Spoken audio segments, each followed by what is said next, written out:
creature like that, how would it ever die? And this monster starts running right at me. Annihilated by nuclear bombs. Beast is not dead. I put 4 bullets into him. Oh, you're crazy. But I saw that monster too. All I want is for someone to believe me. Contaminated. Face. Horrible. Look like it would scare you to death. All right, let's get to work.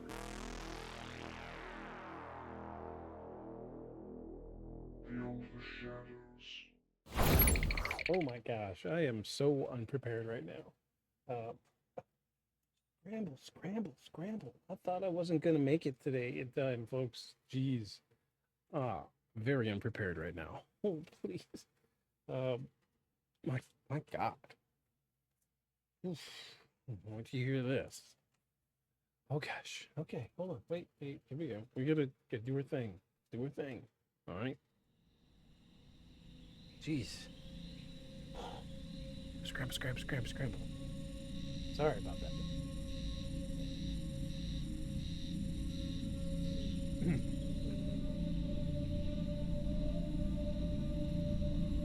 Wait. Why isn't that working? Does this work? No, it doesn't. Jeez. I'm just falling apart at the seams here. Now let's try it. Nothing. Oh my God, does that work? No, jeez, how did I even get to this scene? I'm having such a bad time today. Well, hello, friends. I don't know what's going on here. I don't know why some of my controls aren't working.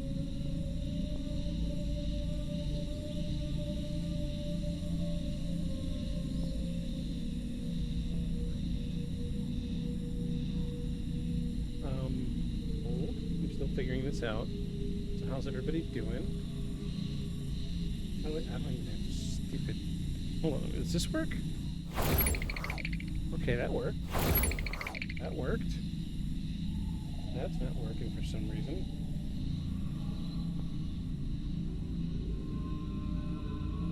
New connection. Oh, I think I gotta redo my stupid connections. Hold on.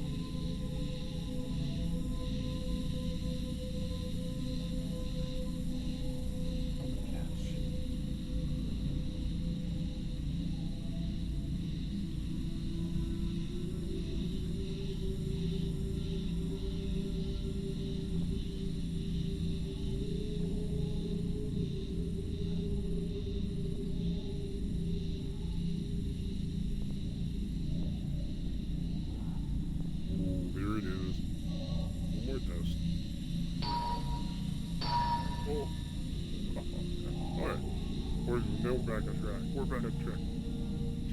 Jesus Christ. Alright, here we go. Now, Corn, Wisconsin isn't the type of town that makes national headlines. It's a quiet place where cornfields stretch to the horizon, and the air smells of soil and cut hay. Just outside the town, amidst narrow roads twist through the wooded farmland, including one that come to define the area's darkest lore. Bray Road. On maps, Bray Road seems like any other rural byway. There are no streets, no landmarks, no signs warning people what claims wait in the dark. But beginning in the 1980s, residents started to whisper about what they'd seen there. Stories varied slightly, but most shared the same unsettling core. A creature with the man with the... I'm just destroying this tonight. Let's try this again.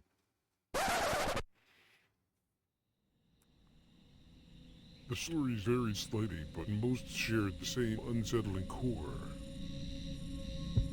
A creature with the body of a man and the face of a wolf.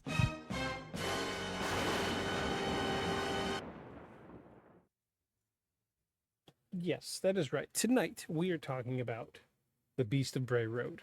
Oh my gosh. The freaking Beast of Bray Road. Welcome, everybody. Welcome in, welcome in, welcome in. This season 3, it's season 2. Oh my gosh, season 2, episode 32 of Beyond the Shadows podcast. I'm your intrepid paranormal investigator and host, Victus. Welcome in, everyone. We're on track. We're on track. We're finally on track. This is, golly. I was changing some things around in the office here, and I unplugged my camera. So my camera is a GoPro. I get a Hero, what is it, a 14, 13, the new one. My camera's a GoPro, and it's always plugged in. Well, I unplugged some things. Hey, bud. How's it going?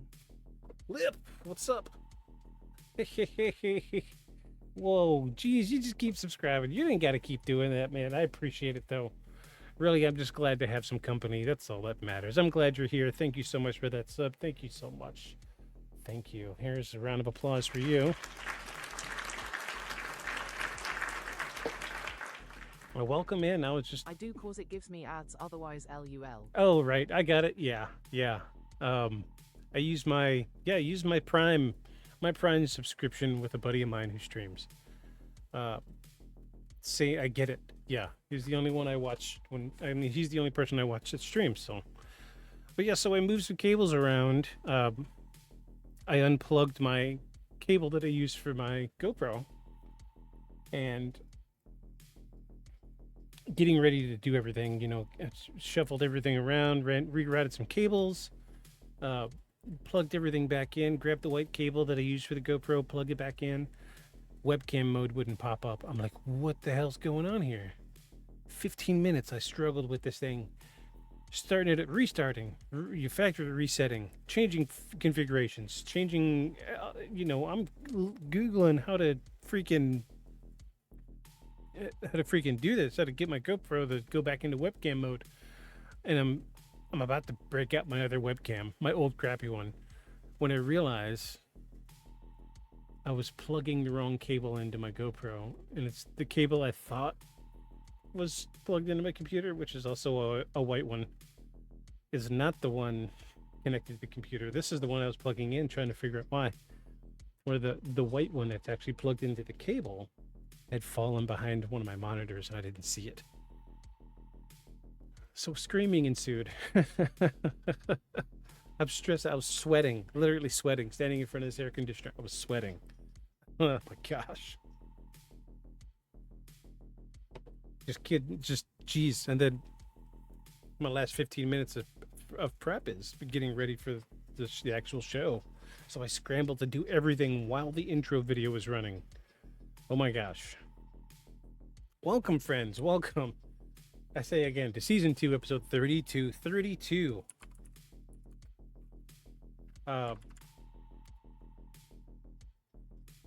Beyond the Shadows podcast. Today we're going to talk about the Beast of Bray Road, also known as the Bray Beast. I haven't came up with a jingle yet for our news segment, but until then, we'll just deal with this bop in the background, which is actually our intro song. I guess I could turn that up a little bit. But yeah, we'll just use this for our news segment for now. So let's get into this week's news and paranormal. Jingle. This is the song of all the news on the radio. Yeah. Sorry, I'm not that creative. Not really. Not on the spur of the moment kind of thing. Let's get into it. Paranormal news as of August 24, 2025. Primarily focused on events involving the infamous Annabelle doll, of course, a surge of UFO reports, and ongoing ghost investigations across the country. The supposed Annabelle doll at the center of several news reports in July July and August of 2025. We all know about the paranormal investigator dying. The coroner did officially say that his death was not suspicious and of natural causes.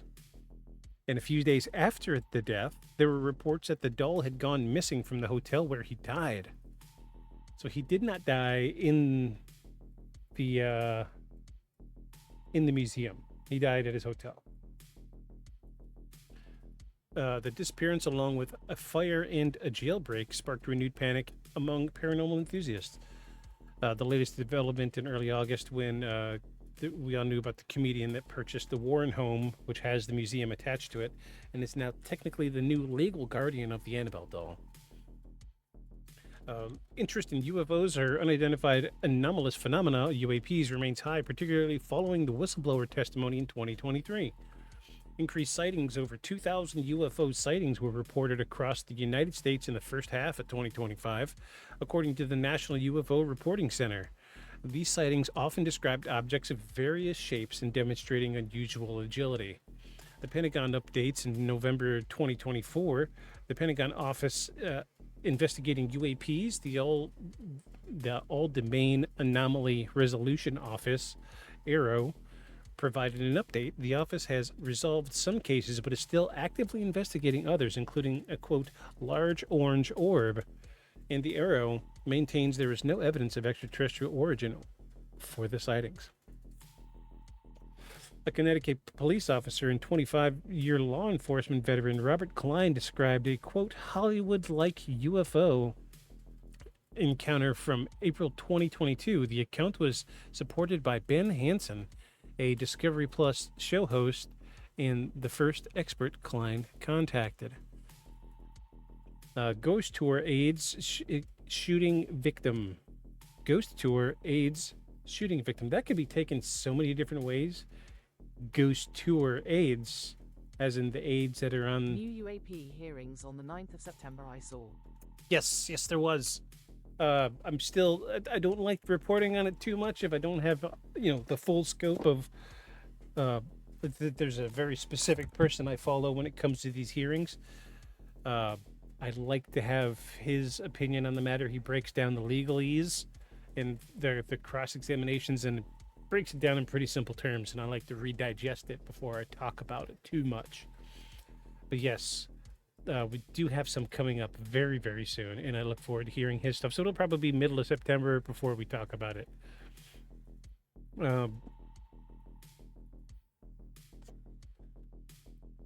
Ghost tour AIDS shooting victim. So not to be confused with the ghost tour having AIDS, or the ghost tour giving AIDS to a shooting victim. It's the ghost tour provides aid to a shooting victim. Late August 2025, a ghost tour in Savannah, Georgia took an unexpected turn when a shooting victim approached a group for help. Video of the event is not available, but the incident was reported by YouTube news sources. Interesting. Ghost tour at the Smithsonian, a, quote, ghost doctor's UFO tour, was promoted for the Smithsonian Air and Space Hazy Center in Virginia on August 24. Wait, August 24, that's the day. Suggesting a blend of paranormal and extraterrestrial themes. Public ghost hunts and tours were advertised for August of 2025 at several haunted locations, including the Exchange Hotel in Gordonsville, Virginia, and Fort Knox, Prospect, Maine. The grandson of famous paranormal investigators Ed and Lorraine Warren continue their legacy by continuing to conduct investigations. He shared his experiences growing up with the original Annabelle doll in the family home. We have a couple upcoming paranormal events, not with us, but in general.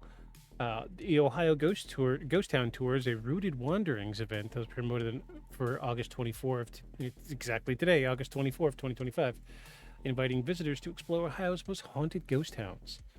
And the Paranormal Research Symposium, the second annual Paranormal Research Symposium presented by the Association of a Paranormal Study, was scheduled for yesterday in Gettysburg, Pennsylvania. And that wraps up our news in This Week in News and Paranormal. Sweet. Hopefully this all is interesting. I actually was I use Google AI to collate the paranormal news, and I actually was interviewed by Google AI team because I use it so much. They say that not a lot of people click on the AI mode tab, and they saw that I had an unusual number of traffic, so they asked to interview me and asked, like, what do I think of it? Give us some updates of what you think should be better, or what doesn't work, what does work. And it was cool. They shot me a little bit of change for doing the interview, and that was fun. Cool. I got to give the AI squad some pointers. I like AI when it comes to collating basic information. I really hope those guys are watching this podcast tonight. Hey, keep it up, guys. You're doing great.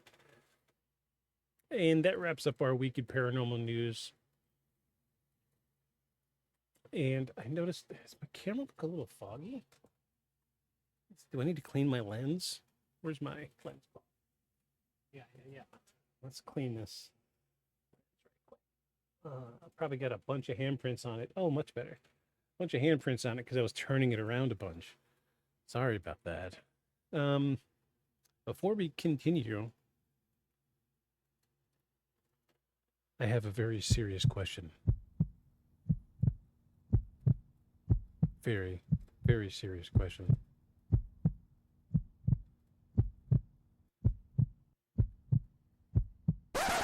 What shirt are you wearing today?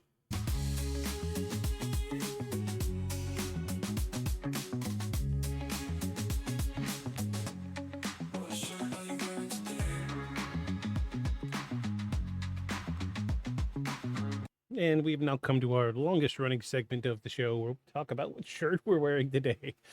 I have a crazy one on today. My wife knows I don't particularly care for Christmas. And she saw me break this one out, and she's like, "Really? You gonna wear that shirt tonight?" I was like, "Yeah," because it makes for a good story. Check this guy out. Check this one out. Looks like they play video games. It's my Christmas shirt. So when we did oh yes, thank you for the applause. When we did Christmas last year, we went to my wife's sister's house, and her sister is the type that does all the family photos where everybody's wearing shirts that match, right? So her idea last year was to get everybody kind of matching shirts, but everybody had our own customized shirt. So mine said most likely to be playing video games, and I took my picture with my Steam Deck in my hand. I have it here somewhere, but it was 8 or 9 of us, and we're all wearing something like most likely to be playing with the dog, most likely to be in the kitchen eating. And I was blessed with most likely to be playing video games, which I was the entire day of Christmas, because there were many small children, and small children scare me. They do. Any hoots and hollers, welcome in everybody. Let's get going. We've burned enough time. We're talking about the Beast of Bray Road, or also known as the Bray Beast. It's got a bunch of different names. This one's a little weird. I listened to another podcast today when I was doing chores, and came across a few really interesting stories. To be honest, I'm not 100% sure if this guy's name comes up in this research, but if it does, I do have a nice little side tangent that will connect in with this episode. I did listen to like a 2-hour long podcast where a guy owned quite a bit of farmland on Bray Road, and he was on another podcast telling his story. So we may dip into that a little bit. I might touch on that a little tiny bit here later. We'll see where it goes. So without further ado, I hate that phrase, but I still say it. Without further ado, this is The Beast of Bray Road. That's a little hot, isn't it? That's a little hot tonight. Let me turn it down just a little bit. Yikes. Or turn my mic up. Either one. Hey, there we go.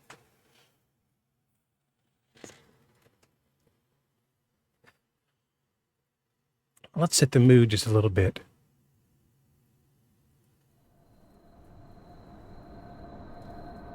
If that ambient sound is a little too loud, let me know, and we can adjust levels accordingly. I think now my mic's a little too loud. Yeesh. Alright, I think that's better. Let's move forward.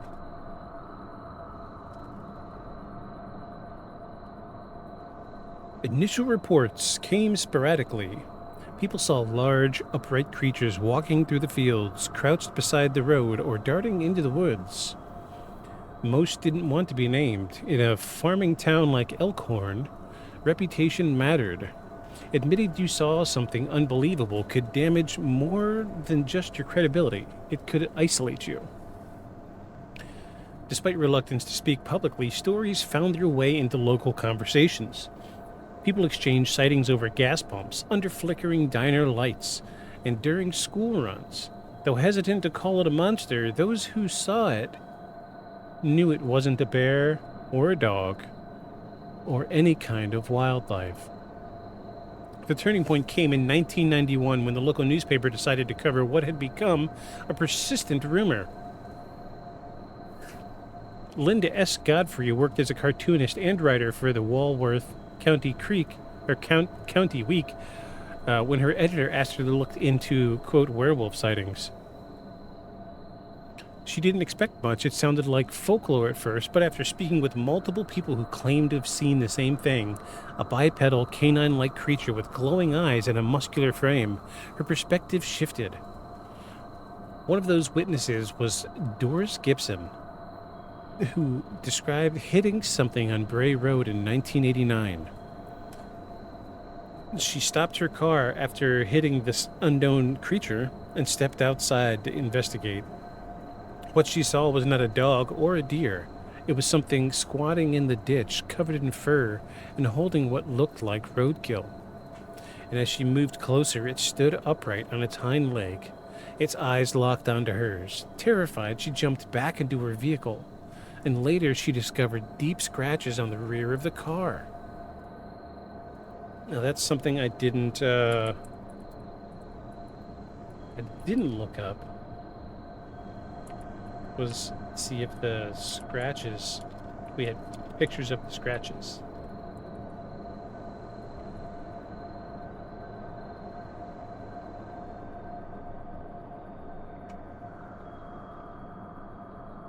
Let me see.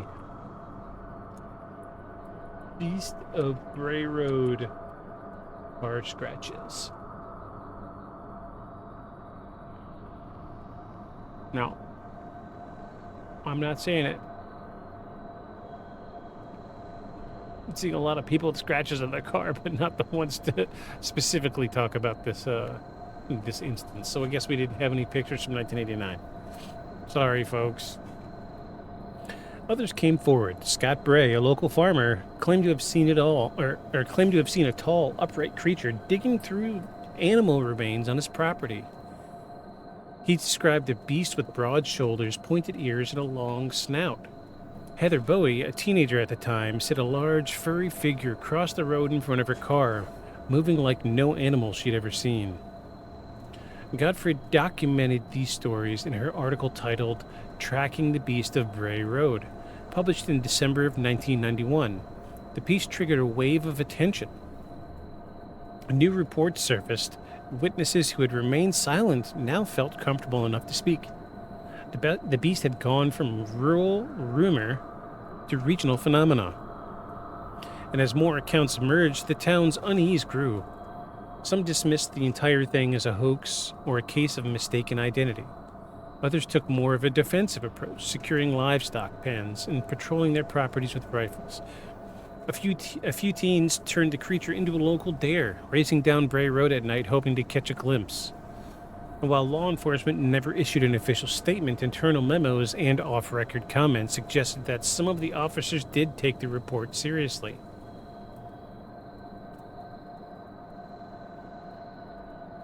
Several admitted to responding to strange calls, reports of growls, large shadows, or livestock mutilation. Animal Control, too, received multiple complaints involving claw marks on cars or barns. Hold on just a second. My cat wants out. I gotta let her out and the door is closed. Hold, please.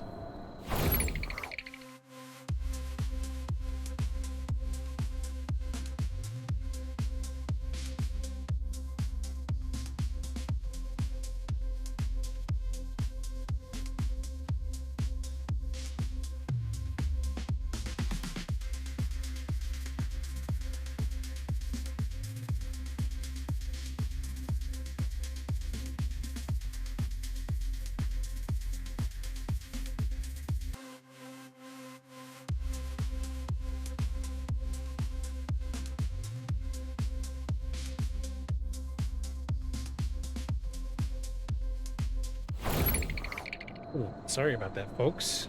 Gotta take care of the animals. However, some officers did take the reports seriously. Several admitted to reporting the strange calls, reports of growls, large shadows, or livestock mutilation. Animal Control, too, received multiple complaints involving claw marks on cars or barns. Despite the skepticism, patterns emerged. Sightings clustered in a specific area, generally within a few miles of Bray Road. Descriptions remained consistent, even among people who had never spoken to one another. The creature was almost always described as 6 or 7 feet tall, walking on 2 legs with the head of a wolf or a German shepherd. Its fur ranged from dark brown to black, and in some accounts it dropped on all fours and moved with incredible speed. Godfrey kept detailed notes, drawing maps, cataloging statements, and even gathering sketches from witnesses. Her investigation evolved beyond journalism into a kind of cryptozoological fieldwork. Though no body of clear footage ever surfaced, several physical indicators added weight to the claims. A few locals brought forward photos of large prints in the dirt. These prints resembled wolf paws, but measured nearly twice the size of those from any known canine species. One family reported finding claw marks on their barn siding, too high up for a dog to reach. The spacing of the gouges suggested that something with a hand-like appendage scratched it. An audio recording submitted anonymously to a local radio station allegedly captured a deep-throated growl near Bray Road, and wildlife experts couldn't identify it. No single piece of evidence proved the creature's existence, but the cumulative data became difficult to ignore. I'm trying to find... Just give me something.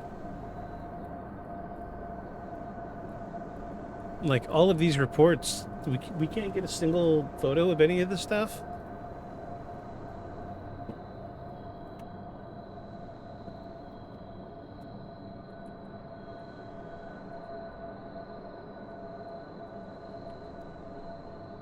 Something. Give me something.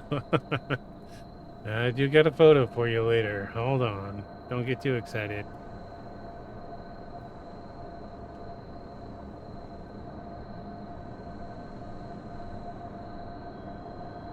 Okay, so we do have a photo here. Let me see if this is even worth looking at.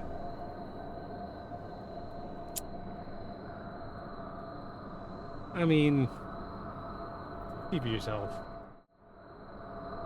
Oh, what's going on? Oh, what? That was weird. Transition didn't slap. See for yourself. This is a casting of one of the footprints. I'm having trouble discerning anything from this.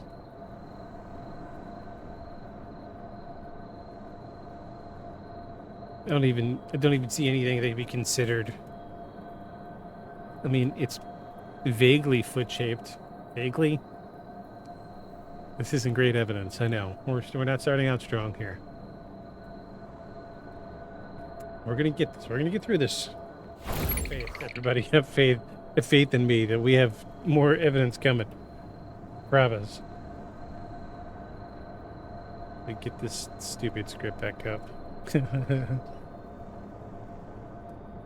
Alright, so Godfrey's research eventually uncovered reports that predated the Bray Road sightings. In 1936, a night watchman near Jefferson, Wisconsin, just 20 miles north, claimed to see a hairy, upright creature skulking near a cemetery. It snarled, stood erect. I mean... It stood erect. That's right, yeah. I'm full of jokes, I know. I mean, that's the word it used in the script. I'm not saying that's not what it meant. Sorry, low-hanging fruit. I know, I'm sorry. It snarled, stood erect, and vanished into the woods. And during the 1970s, hunters and hikers near Kettle Moraine State Forest described encounters with what they called, quote, man-wolves, tall, muscular beasts spotted briefly between trees. Native American lore in the region includes references to spirit wolves, guardians of the land who could walk on two legs and shift between worlds. These legends were treated with respect, not fear, but they added cultural depth to what modern witnesses were describing. Rather than inventing a new monster, Bray Road may have simply become the latest stage for a much older phenomenon. And as the stories gained attention, so did the speculation of the creature's origin. Some cryptozoologists propose that the beast could be an undiscovered species, perhaps a massive upright canid adapted to rural environments. And others suggested the creature wasn't bound by biology at all. Sightings often came with reports of electrical disturbances, strange fogs, or feelings of dread. Phenomena also linked to hauntings and UFO encounters. Which is interesting that we say this, because there are some things that I didn't know people were experiencing about this. We will talk about it shortly. There's also the psychological theory. Mass belief can shape perception. The more people talk about the beast, the more likely they are to interpret unusual shapes or shadows as something supernatural. And skeptics Bigfoot also... flies the UFO and the beast of Bray Road is his pet dog. That's right. Here we go. Hey, not so far-fetched, is it, when you really look through things with the paranormal lens? But there is whispers of, like, Bigfoot being interdimensional. This is the new prevailing theory, which is why we can't find him, why we don't have much evidence in the way of Bigfoot. The new thing that people are talking about is he's trans-dimensional, and he blips in and out from other dimensions, and that's why we only see him briefly and he just seems to disappear, which also ties into the thought that UFOs are also trans-dimensional, that they come from a different dimension of time or space, or a parallel dimension, and they're blipping in between our world and their world. So is it so far-fetched? No, not really. But who's to say Bigfoot isn't an alien, an extraterrestrial, right? I mean, look at Chewbacca. That was a great concept when it came to, original ideas about extraterrestrials. It was, what can we do to say that this is an extraterrestrial? When you come to think about it, a lot of extraterrestrial, if there is legitimate extraterrestrial life out there, they are not going to look like us. Humans are uniquely adapted to this planet. So let's say you're on a planet with higher gravity. You're going to have a larger, stronger frame, stronger bones, bigger muscle mass. Who's to say, go to a planet with twice our gravity, they might need 4 legs to stand because the gravity is so high. So who's to say, the concept of Bigfoot being an extraterrestrial. I don't have my tinfoil hat anymore. It fell apart. This is the part where I would put it on. But you get what I'm getting at. There's no telling precisely what an extraterrestrial is going to look like. So who's to say the Beast of Bray Road isn't an extraterrestrial? Who's to say Bigfoot isn't an extraterrestrial? We don't know. Prove me wrong. There's enough evidence. There's just as much evidence to prove he isn't as there is to prove that he is. So take it for what it's worth. And lastly, a lot of skeptics around the sightings could be misidentified bears, and of course pranksters in costumes, or simply the power of suggestion. Still, none of these theories account for the consistency of the reports. Witnesses came from different backgrounds, varied age groups, and they described the same details without comparing notes. And although Bray Road remained ground zero, reports began popping up elsewhere. Palmyra, Whitewater, Delavin, gotta be Delavin, small towns within 50 miles of Elkhorn. Each had its own version of the story. In some places, the creature stared from the edge of the woods. In other cases, it chased cars or growled from behind barns. Some residents choose not to speak publicly. They feared ridicule or worse, attention from outsiders. But few dared to come forward, and one man claimed to have seen the creature eating a deer carcass in a ditch. Another woman said it appeared outside her kitchen window, watching her through the glass. Local law enforcement maintained a cautious distance.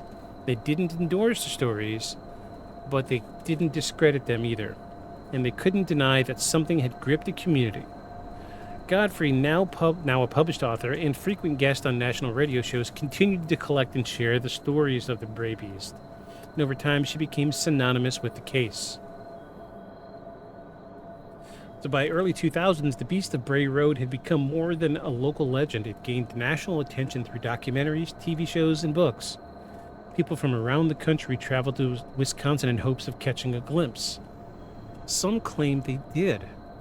What started as a single newspaper article transformed into one of the most well-documented cryptid cases in Northern American modern history. But documentation only raises more questions. And in Act 2, we're going to dig a little deeper into the behavioral patterns of the creature, its most credible sightings, and what investigators have uncovered since the phenomena began. The road may be quiet now, but the beast never left. So let's break down Act 1. What do we hear? We got some cookie cutter, kind of boring cases. I didn't order the initial interaction. The lady with the scratches on her car. I didn't put enough detail into that. I wanted to. Usually I'll go through and get the bulk of the script written before I go back and add details. And I was just very busy this weekend. But I can go on and wax a little bit about some of the details from the first case. The woman who had the scratches in her car. So, in a nutshell, middle of the night, she's driving home from work, driving down this dirt road, Bray Road. She was doing something and she dropped a water bottle or something like that. I couldn't say precisely what it was, but I mean, it was 1989, so couldn't have been her phone. She was doing something, she was distracted. And then she ran something over, and she says the words, like specifically, I quote, "It was so large it brought my back two wheels up off the ground." So at least the size of a human, right? So she jumps out of her car because she thought she ran somebody over. And that's when she sees the beast in a ditch eating the carcass of a raccoon. And it's strangely enough, it's almost always this thing eating raccoon roadkill. Like it's its favorite food for some reason. So she freaks out and drives away. And while she's driving away, it jumps on her car again. And she swerves a few times before it jumps off into the trees and disappears. And this is why she has the scratches on her car, because it was on top of her car, digging its claws into her vehicle. And I really, really wish we had photo evidence of this, because it would have made a great, great piece of evidence. But apparently, the claw marks shredded the roof of this lady's car. Why we don't have pictures, I don't know. One of the other podcasts I listened to, they somehow managed to get pictures. I don't know where they got it from. I looked extensively. Could not find any. But, do you want to see the do you want to see the picture now, or do you want to see the picture later? We have one quote unquote legit photo of the Bray Beast. I'll let you decide.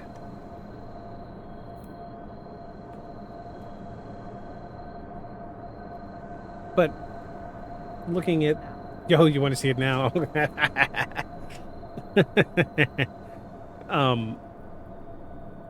I hope.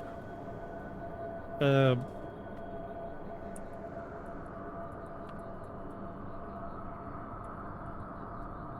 hope you're sitting down.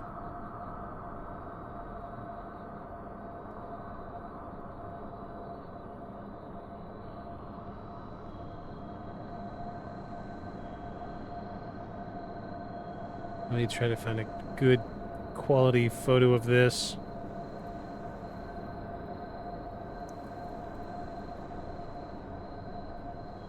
Okay, you ready? I hope you're sitting down. I hope you're ready for this. Prepare to meet the beast of Bray Road.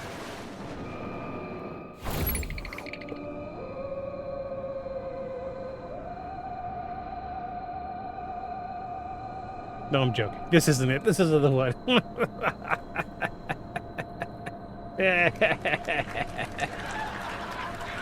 I had to troll you just a little bit. I had to do it. I'm sorry. It was an episode about furries. Could I not? All right. For Unreal though, here we go. This is the quote unquote legit photo of the Bray Beast. Not great photo. This looks like a dash cam of some kind. Let me try to scroll a little bit here. Let's do some zoom in, some dramatic zoom in. Oh, it won't let me zoom in anymore. Yeah, that's as close as I can get. Oh no, I'm in the way. Yeah, there you go. This is the only known photographic evidence of the beast of Bray Road.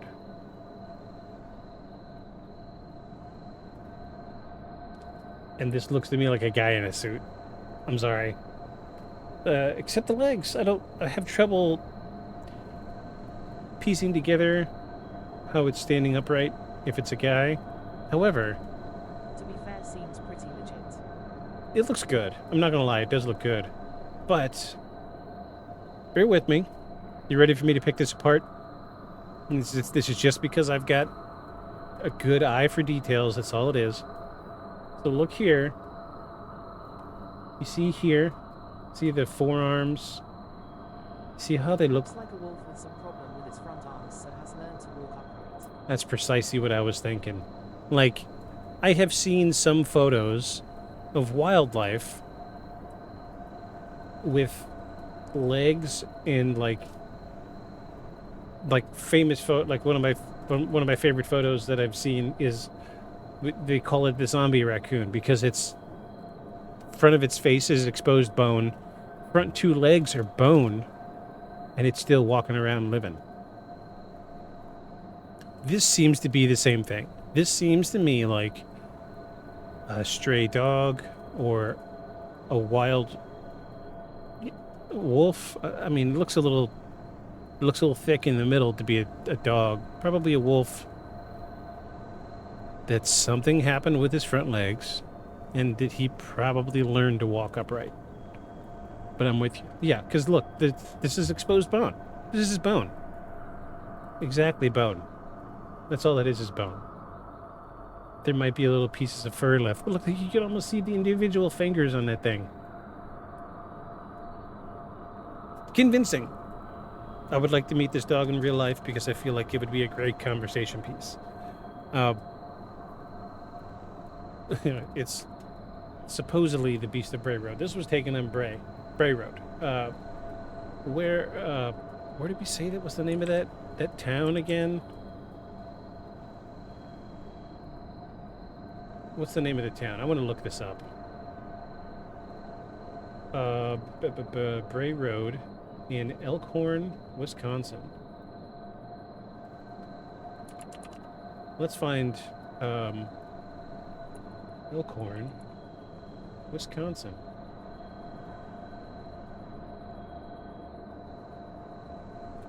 All right, let's find Bray Road.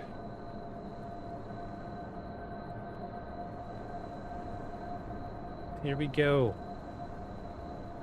Yeah, so this is a surprisingly very small road.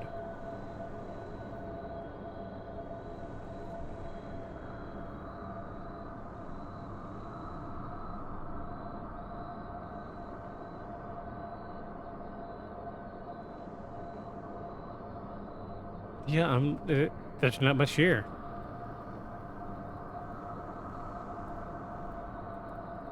Not a single thing here.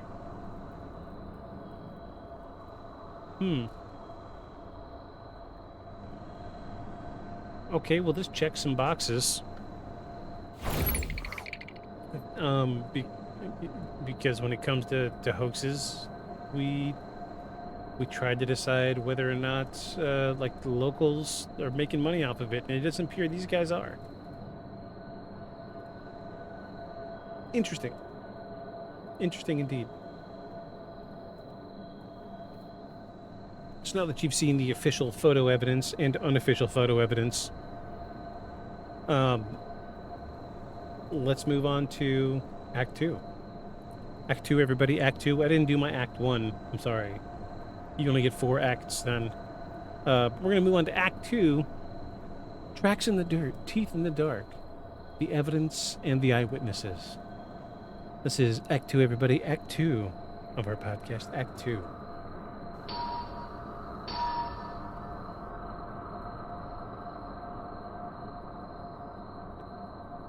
So after the initial wave of sightings on Bray Road, the nature of the beast began to crystallize, not just in the minds of those who saw it, but in the growing archive of detailed reports that followed. What emerged wasn't a single wild tale, it was a pattern of a tapestry of encounters across time and geography, stitched together by a creature that consistently defied conventional explanation. Each witness described something startlingly familiar. The creature stood upright, often around 6 or 7 feet tall, with a body thick with muscle and covered in coarse, dark fur. Its head resembled that of a large canine. Some said a wolf, others compared it to a German shepherd, but all agreed it had an elongated snout, pointed ears, and eyes that reflected amber or yellow light, even without a direct beam to catch them. Some said the glow seemed to come from within. The eyes weren't wild or animalistic, they seemed intelligent, watchful almost, calculating. It walked with a natural gait, not like a man pretending to be an animal, but like something built to move on 2 legs.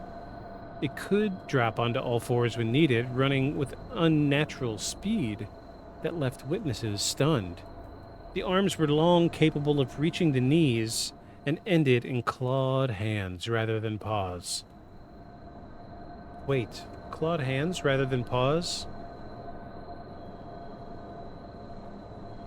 Is that so dissimilar from this other photo? Is that so dissimilar? Clawed hands. They appear clawed because they are bony?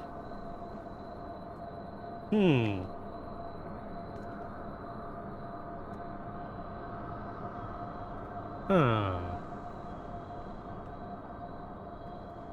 Interesting. Interesting indeed. In the worst cases, the claws left physical marks on vehicles, barns, or often the soil beneath frightened footsteps. These details weren't collected from a single incident, they emerged repeatedly across different towns, years, and social groups. Linda Godfrey, who initially approached the case with skepticism, found herself documenting a startling level of consistency across dozens of interviews. These people weren't trying to impress anyone. Many asked not to be named, and some refused to speak unless the interviews were off the record. They didn't want to be seen as crazy. They simply wanted someone to know what they saw. One of the earliest, most chilling cases came from Doris Gibson in 1989. While driving along a Bray Road, her car jolted as if she hit, so why are we getting a repeat? Crowds by the road, blah, blah, blah.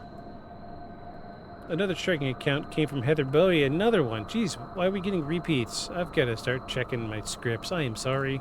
Then came Lori Endrizzi. While driving home late at night, she noticed something kneeling on the roadside. As her headlights swept across the shape, she realized it wasn't human.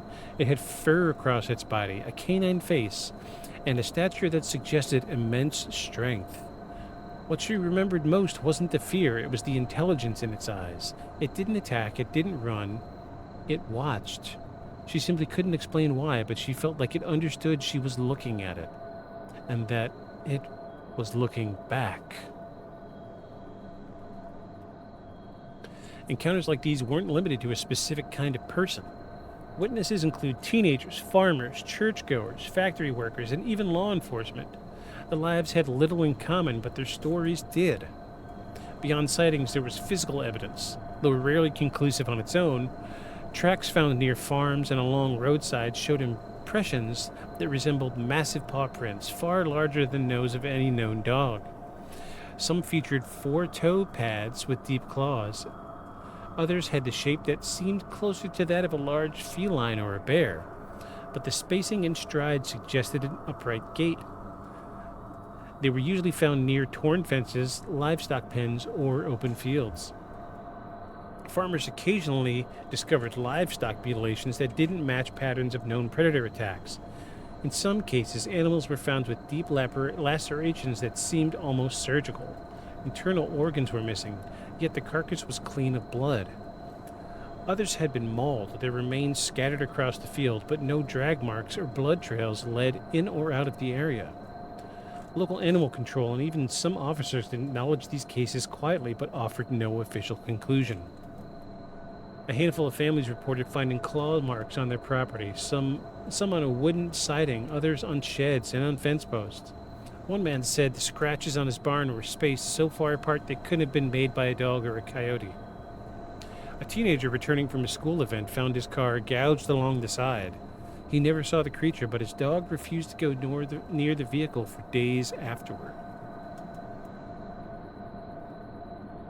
Cameras, both handheld and mounted on trees, occasionally caught images that added fuel to the fire.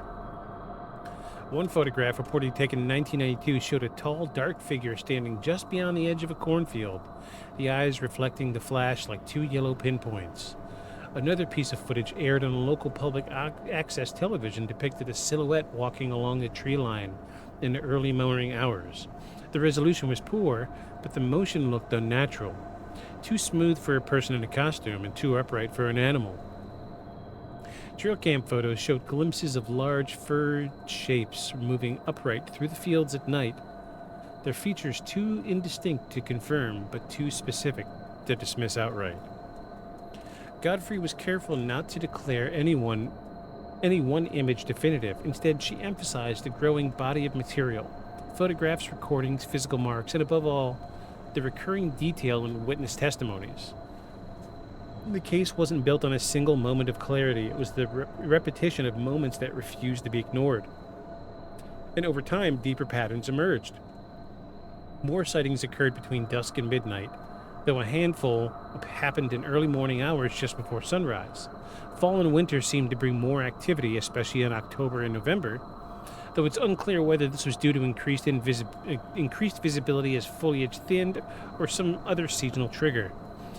Locations always varied, but sightings clustered near fields, patches of woods, and bodies of water.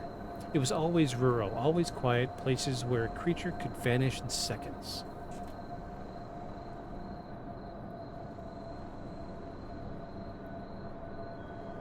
Behavior remained strangely consistent. The beast didn't speak or vocalize in any human way. Growls and low rumbles were sometimes reported, but they were rare. More often, the creature simply observed.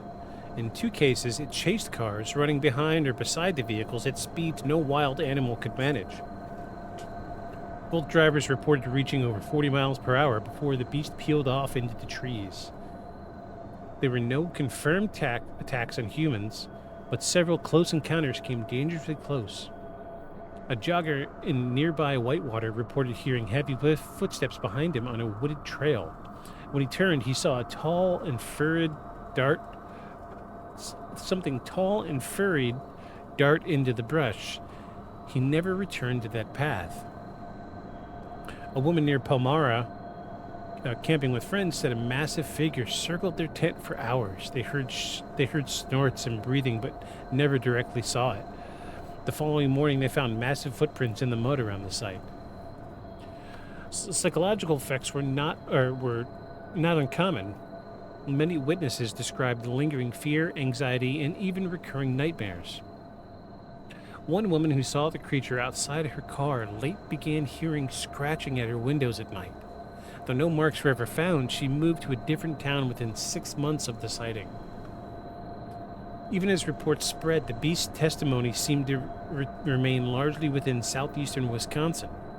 Elkhorn was the epicenter, but surrounding towns, Delavan, Whitewater, Palmyra, and others began reporting seeing similar sightings.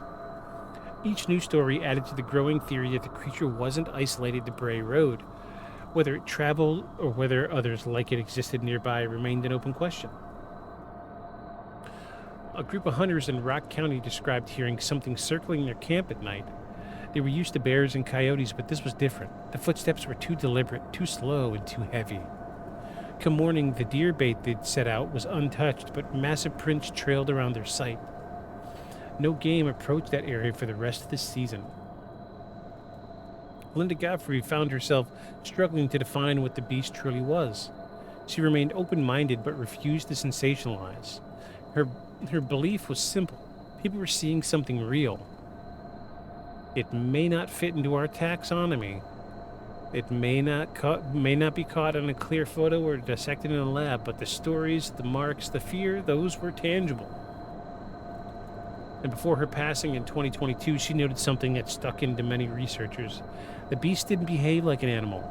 It didn't hunt openly, didn't vocalize, and never established territory in a way that could be predicted. Instead, it seemed to appear at the edge of vision, just far enough to be doubted, but close enough to change the course of someone's life forever.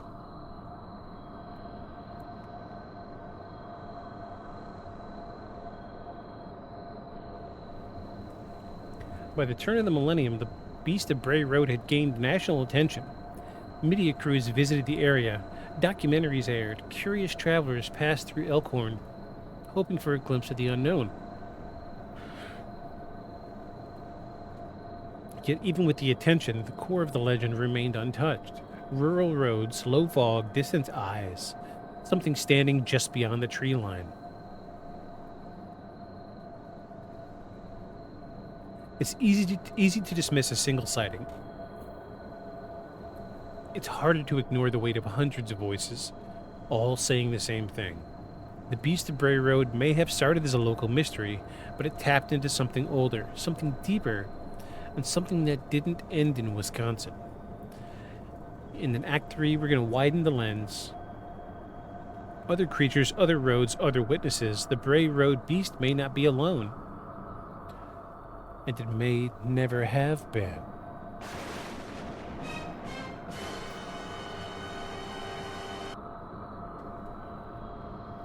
Okay, so... Oh my gosh. That's the first time I said it. That's my first S word. And we're an hour in. My first S word. I did good. Let's crack another one.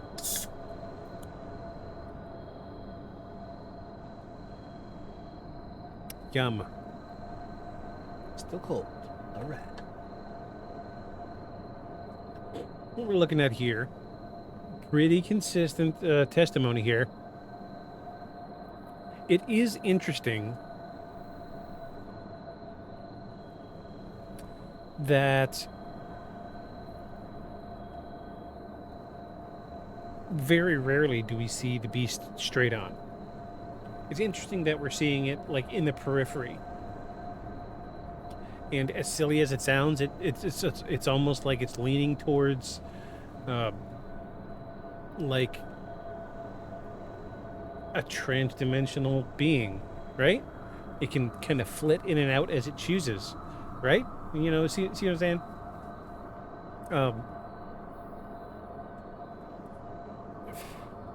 It's very strange. So one of the, jeez, I did it again.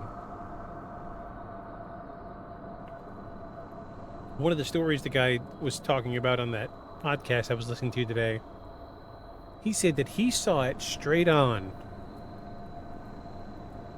just like some of these other stories here. And you were doing so well. I was doing so well, yeah. This sneezes. I muted my mic, but my sneezes always kind of reset my brain. I sneeze like 6 times in a row, and it gets a little painful. Yeah. This could be like if this podcast ever really takes off and it get a good following, like a bunch of people watching, it would make a killer drinking game. It would. So he sees the thing in front of him on a road. And just like in the stories that we're hearing, he sees the eyes of it, just the eyes, peeking over grass. So the way he described it, it was a 5-foot deep ditch, and the grass was grown up, filling the ditch, and it was a foot taller than the road. So in order for his eyes to be the top of the grass, whatever was seeing him had to be at least 6 foot tall. And he said he saw it. He could see the eyes. And he gets out of his truck. And so he pulls out his flashlight, starts approaching, and as he approaches, the eyes dip down. He hears a couple little noises, and then like 200 yards away, he sees it out in the field in a split second. Fraction of a second, he goes from a ditch to the middle of a field 200 yards away. And he sees like one eye. The way he described it, it was like one eye, like the thing turned to look at him, and then boom, another 100 yards. One eye like it turned to look at him. Boom, another 100 yards. One eye like it turned to look at him, and as it got further away... Cheap viewers on streammo.com.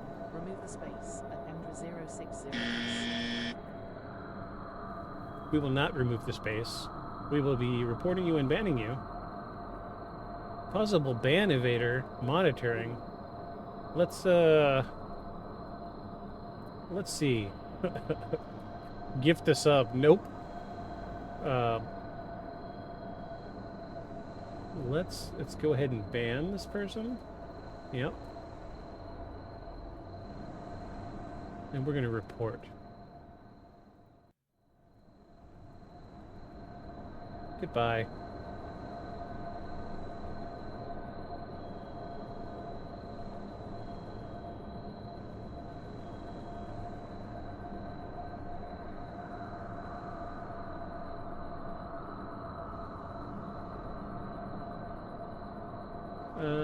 This is a bot.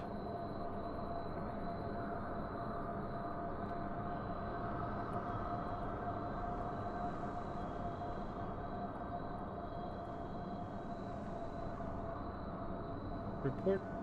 Goodbye. Block this user. Goodbye. Howdy. See you later.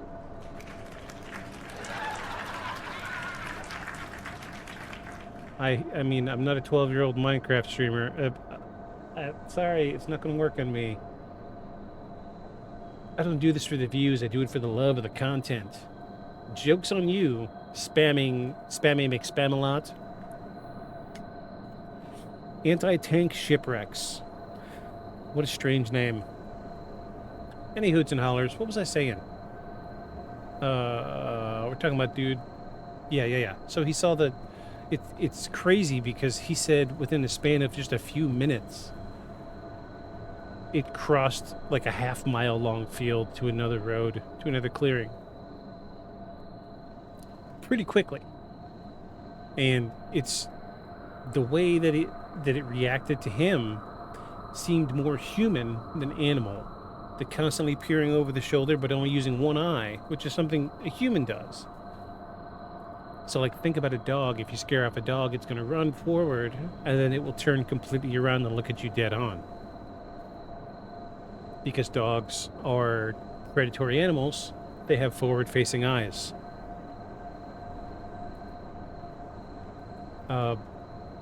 Humans and what's the word I'm looking for? Anything in the ape family will do the side-eye thing. But it seems like in a natural setting, out in nature, the side-eye thing seems very unnatural. It almost seems like he's very calm, but he's getting away, but he wants to keep watching what's watching him. Strange. Strange indeed. So let's move forward. We're going to Act 3, everybody. Act 3, Echoes in the Woods. A broader pattern emerges.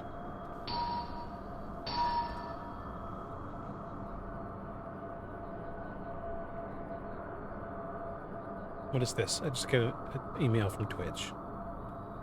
We received your report. We've actioned on your report. We determined that a violation of our terms, guidelines, has occurred. As a result, enforcement action has been taken. Thank you for reporting this person. They were flagged as a ban evader. Interesting. Cool. Way to go, Twitch. Fight the good fight. Fight the good fight. Appreciate everything you're doing.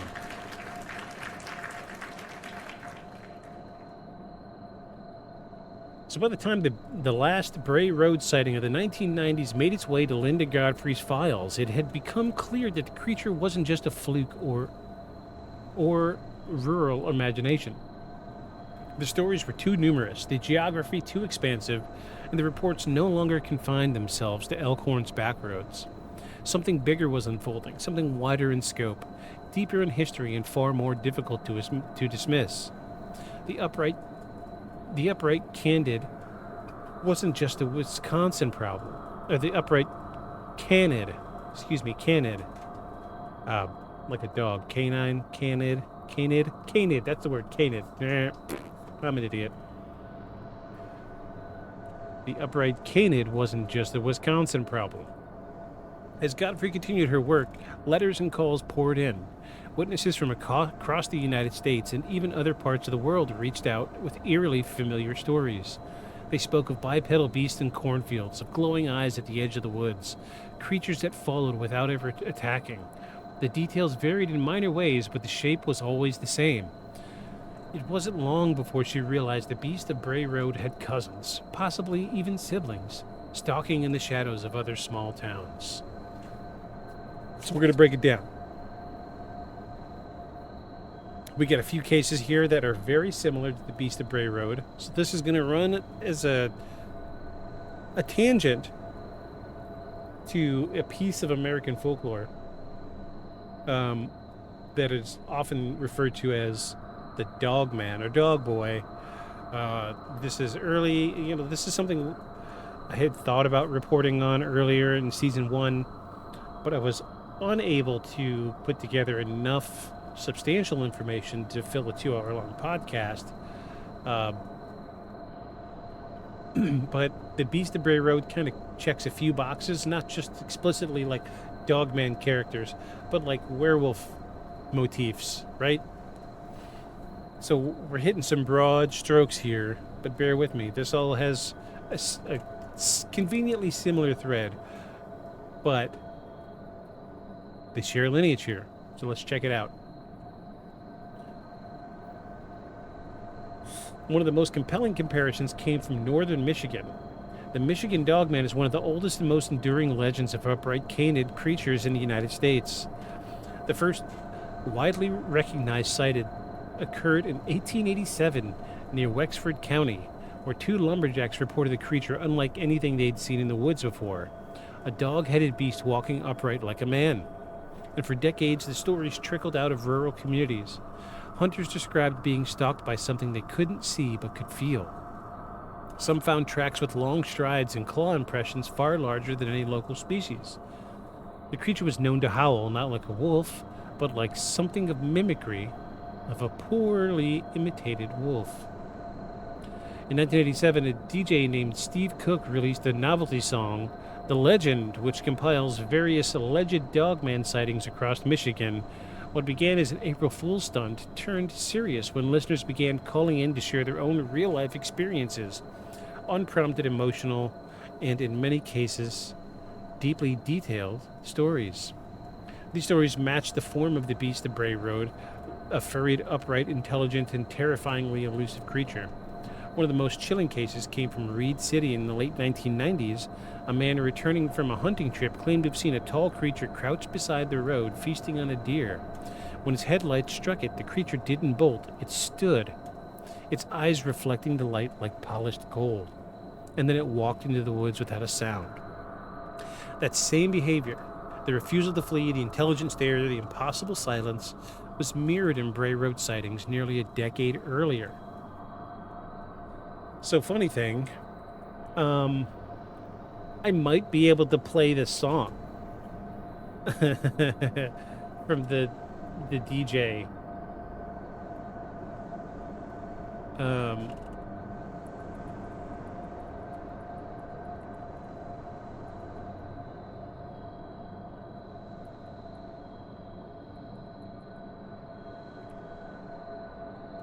Let me see if I can play this.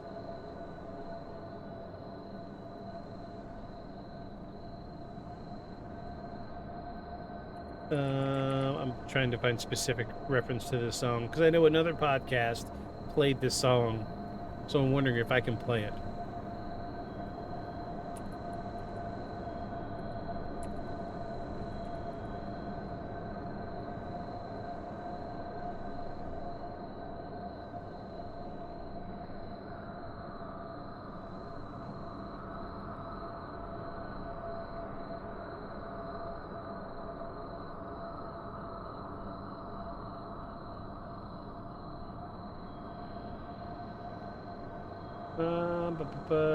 No, I cannot legally use, copy, or distribute the song without permission from the copyright owners.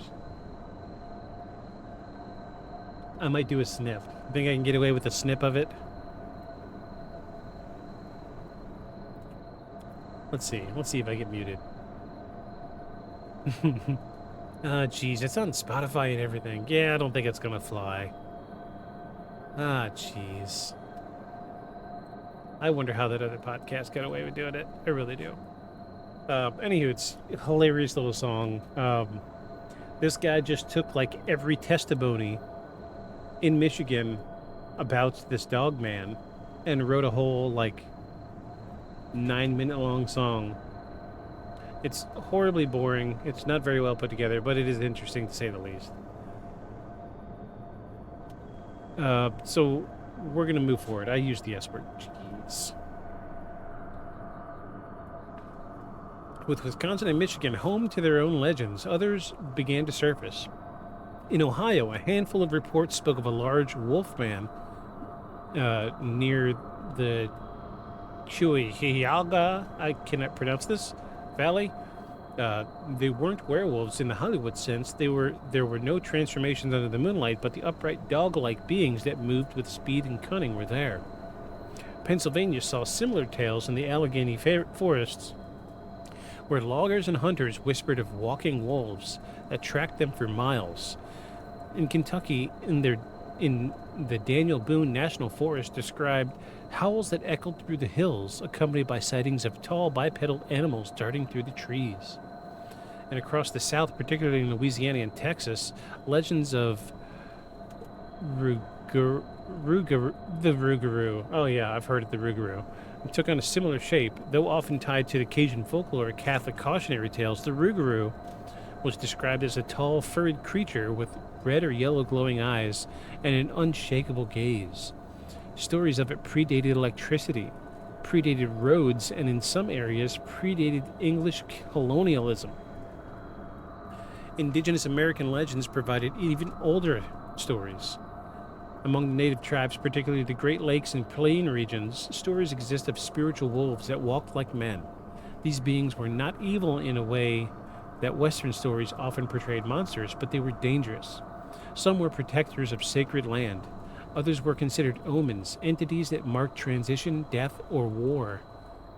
And few, like the skinwalkers of Navajo tradition, were feared shapeshifters, humans who had turned into beasts through dark rituals. Though skinwalker lore is distinct from the Bray road beast, the underlying idea remains the same. Not all who walk on two legs are human. And as Linda Godfrey and other researchers gathered these stories, they began to note more than just similar shapes. The behaviors matched, so did the sensory details. Many witnesses across the regions described the creature's fur as coarse, matted, and foul-smelling, a scent like rotting meat or a wet dog mixed with sulfur. Several people who encountered the creature reported a momentary drop in temperature, even in summer, just before the sighting occurred.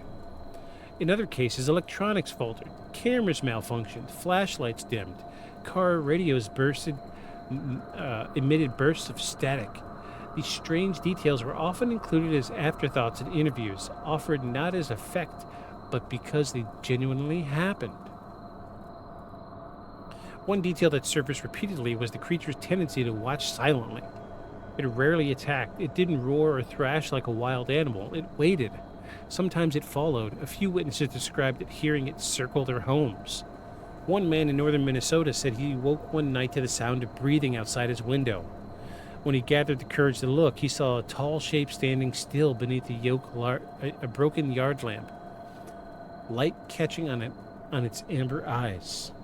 And in Canada, reports from Ontario and British Columbia added international weight to the mystery. Descriptions stayed consistent. A bipedal canine, heavy-chested, long-armed, with a head like a wolf and movements of a person. Some even theorized the similar creatures could account for historical stories of the Wendigo or other cursed beasts from indigenous mythology. And then there were the sightings that came from even further away. True, further away. In Germany, tales of the werewolf long predated cinema. Some stories date back to medieval times and mirror the Bray Road accounts closely. Villagers reported tall, furred beings seen near rivers or in the woods, walking upright, stalking livestock, and sometimes people. These were not men who changed under the full moon. They were simply beasts that moved as man did, calculated, silent, and terrifyingly aware. However, in the French countryside, legends of let me see if I can pronounce this. Oh, wait, it's a different spelling of loups-garous. Yeah, loups-garous echoed similar traits. They weren't just shapeshifters, they were spiritual anomalies, punishments, curses, and symbols of power all at once. And in Scandinavia, where folklore often focused on trolls or lake monsters, ancient texts described creatures that matched the form of upright wolves. The presence was linked to remote places, seasonal shifts, and times of war or famine. The more Godfrey looked, the more she realized this wasn't just a local oddity or even American phenomenon. It was global. Something about the image, a creature with a wolf's head and a man's body, had burned itself into the collective psyche of cultures separated by oceans of time. But why? If these beings were truly physical creatures, where were the bodies? Why hadn't one been captured or killed or conclusively photographed? Some researchers believe that these cryptids are flesh and blood animals, just highly evasive or possibly very rare. They suggest the surviving relic species, a bipedal offshoot of an ancient canid. Maybe even something with the evolutionary tree diverged long before humans began walking upright. It's speculative, but not outside the bounds of cryptozoology. Others take a more dimensional or supernatural stance. They suggest that the creatures are intermittent beings, capable of entering and exiting our reality at will. This would explain the electrical disturbances, the sudden disappearances, the lack of consistent physical traces. Theories involving portals, interdimensional bleed-through, and ultra-terrestrials have all been suggested. While speculative, they fit the high strangeness that surrounds many encounters. There's also the archetypal theory that these sightings are projections, manifestations of collective fear or trauma. Even in ancient memory, psychologists who studied folklore suggest that the upright canine may represent a primal fear in the human mind, an echo from a time when we lived beside predators and watched their shadows move from the safety of firelight. But even if the archetype plays a role, it doesn't erase the witnesses. It doesn't account for matching footprints, claw marks, or the consistent photographs taken by people separated by thousands of miles. The upright wolf is more than a myth. It leaves physical traces. It terrifies without touching, and it doesn't go away even when you stop looking. As stories of similar creatures accumulated, Bray Road took on a new significance. It became a touchstone. Not just the site of a monster, but a larger map. In later interviews, some locals reported seeing more than one creature at once. A farmer near Delavan described two tall figures crossing a field at dawn, side by side. A bow hunter near Whitewater heard bipedal footsteps to his left and right, spaced too far apart to be from a single source. these were isolated accounts, but they raised the question, was there ever just one? The possibility of a small population of these beasts scattered across North America became harder to dismiss. Their preferred environments, low human population, dense vegetation, and proximity to water are still plentiful in the rural United States. Perhaps they've always been there. Perhaps they still are. So for centuries, across continents, people have reported seeing something that walks like us, but isn't us. Something ancient, something silent. Something that doesn't blink when the headlights hit it. And in the next act, we're going to explore how researchers have tried to confront the beast through investigations, experiments, and long, cold nights at the edge of civilization. Because if this thing is out there, someone's got to try and find it. Simple as that. Act 4. Or we're about to jump into Act 4. We're getting close to the end, everybody. Interesting details in Act 3. So we did touch on some of the interdimensional aspects of it. It's not so far-fetched when you look at it with the lens of the context of evidence that we have. Not far-fetched at all, I don't think. In fact, I feel like interdimensional makes more of a solid, solid theory than anything, right?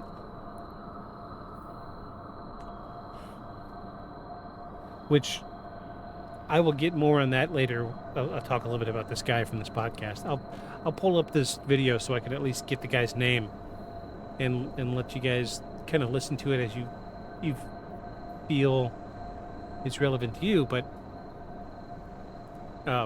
there's a lot of people that lived on that road, a bunch of different farms. And a lot of those people that own those farms didn't even know that there was stuff going on.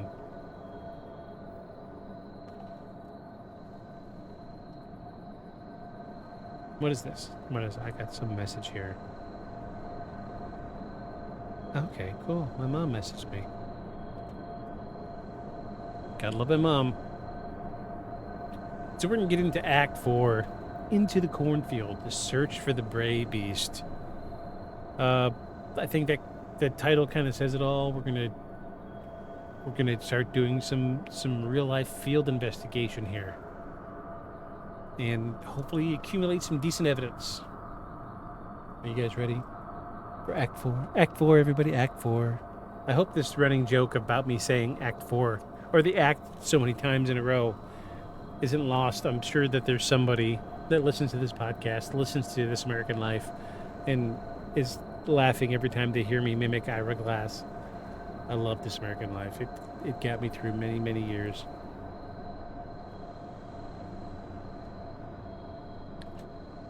What about you, Lip? Lip, do you know about This American Life? Have you ever listened to it? It's an NPR podcast that used to be on the radio exclusively. Now it's a podcast and on the radio.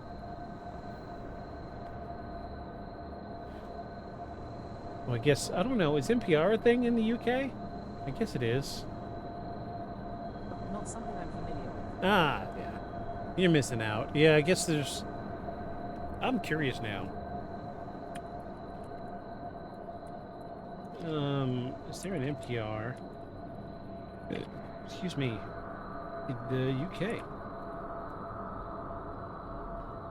No, there isn't. Oh, okay. Well, yeah. I mean, BBC is the closest thing to NPR, but NPR stands for National Public Radio.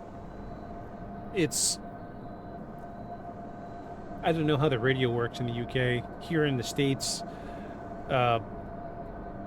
like the big radio stations are going to be like in the middle of the dial, and the beginning of the dial, the really low frequencies of the radio stations, are like local news or classical music or jazz.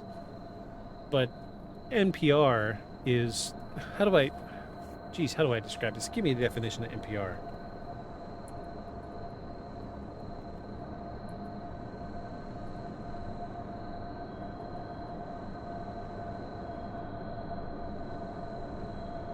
NPR stands for National Public Radio, American nonprofit media organization that produces and distributes news, cultural, and public affairs programs for its networks for over 900 member radio stations nationwide. Founded in 1970 by an act of Congress, NPR is funded through a combination of corporate sponsorships, member station fees, and listener contributions. It's like PBS. I don't even know if they got PBS in the UK. I'm sorry. Horrible examples. It's public radio, which means it's funded by the public, so it's not like chock full of commercials, and they're not doing like tons of sound effects like this week. 101.6. We're doing excuse me.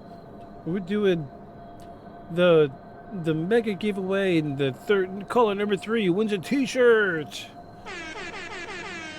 Yeah, that's the NPR doesn't do that. NPR has quiet, smart and intelligent folk that speak quietly and softly into microphones. I challenge you, listeners, if you haven't listened to This American Life, go out and listen to This American Life and listen to Ira Glass and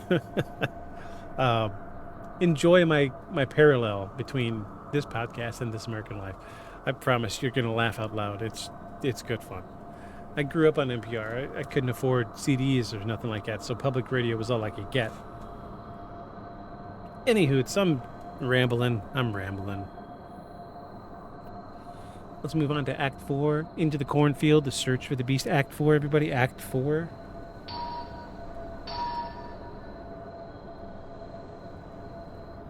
The sightings had stacked up.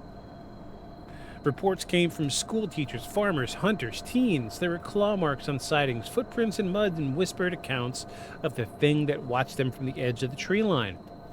But in the end, sightings alone weren't enough.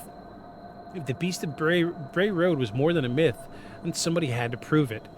That is when the search began. Some of the earliest expeditions were informal. Locals driven by fear or curiosity took to the back roads, armed with flashlights, shotguns, and little more than bravado. Kids dared each other to park on Bray Road at midnight, and farmers patrolled their fences with rifles after hearing growls too deep to belong to a coyote. These early efforts lacked structure, but they kept the legend alive. The word spread and sightings grew. Eventually, the mystery caught the attention of people who hunted more than game. They hunted monsters. So when Linda Godfrey first wrote about the beast in 1991, she had no plans to become a cryptid investigator, but as stories continued to pour in, she realized something remarkable was happening in her quiet Wisconsin town. These weren't the ramblings of bored teenagers or local pranksters. These were first-hand accounts from people who were scared. Godfrey began doing more than just writing articles. She visited the sites herself. When she walked Bray Road, she spoke to witnesses in their homes, at the sites of their encounters, and even inside churches. Her approach was methodical, respectful, and thorough. She didn't just listen, she looked for patterns, and over time she began to create maps of sightings, noting detailed weather conditions, phases of the moon, nearby environmental features. Cornfields, patches of woods, and water sources showed up again and again. She also began to catalog changes in the creature's behavior. Earlier sightings suggested the beast would flee when spotted. Later encounters showed bolder behavior, standing its ground, following cars, or appearing closer to homes. Though Godfrey never claimed to see the creature herself, she believed the witnesses. Her work, especially in The Beast of Bray Road and its follow-ups, set the standard for cryptid journalism. She wasn't chasing a headline, she was documenting a phenomenon. The attention brought by Godfrey's research pulled in a new wave of investigators, cryptozoologists. These were not thrill seekers with camcorders. Many were serious researchers who have spent years studying undocumented animals, from Bigfoot to the chupacabra. They arrived in Elkhorn with notebooks, trail cams, and questions.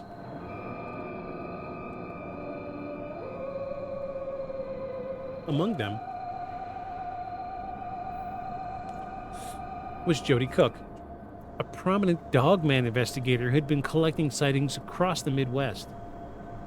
He believed Bray Road offered one of the most consistent clusters of upright canine reports in the country. Others, including members of the North American Dogman Project. North American Dogman Project? Really? That just sounds like a bad joke. Yeah. Yeah. Dogman. Why is that ringing a bell? Isn't that a new animated movie? The police dog thing? What is that? Hold on. Yeah, the movie's literally called Dogman. He's a man, a police officer, who turned into a dog. Where police officers and his faithful police dog get injured in the line of duty, a harebrained but life-saving surgery fuses the two of them together.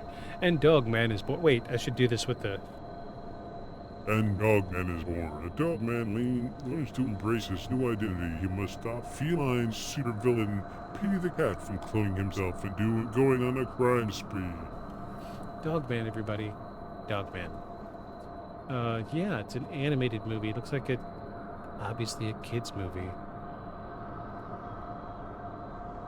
Oh, but Pete Davidson voices one of the characters. That's cool. And Ricky Gervais voices Flippy the Fish. Oh, geez, he's fallen so far.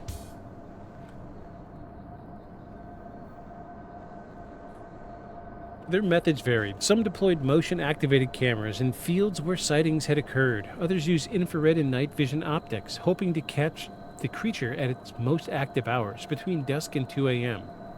A few investigators used bait traps loaded with deer meat or animal carcasses, hoping to lure the beast into view. There was also a growing reliance on audio equipment. Researchers recorded nighttime soundscapes near Bray Road, catching distant howls, bipedal footsteps, and in one case, a low guttural growl that didn't match any local species. Though never confirmed as the creature, these recordings added to the intrigue. One major challenge stood in their way. The creature never seemed to follow a pattern. It didn't appear consistently. It never returned to the same spot twice. Setting up cameras or traps became a game of chance.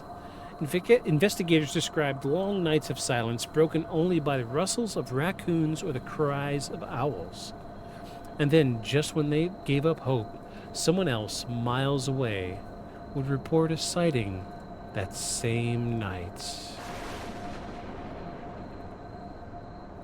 Even in the age of smartphones and high-definition cameras, credible footage of the beast remains elusive.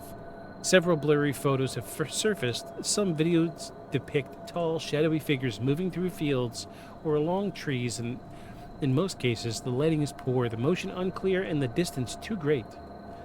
One widely shared clip from the early 2000s shows a dark figure walking upright near a field just off Bray Road.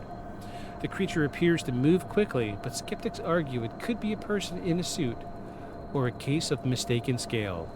The individual who filmed it never came forward, and the original file was lost to time. Let's see if you can find it.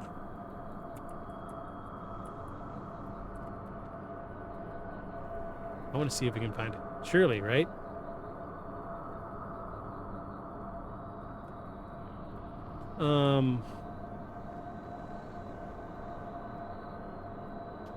What was that? 2000? Early 2000?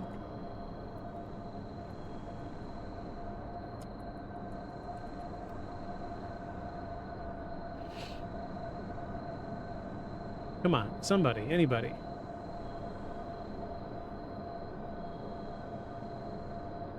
How are we talking about it? Somebody's seen it, but we haven't seen the video. Show me the video. Show me the damn video.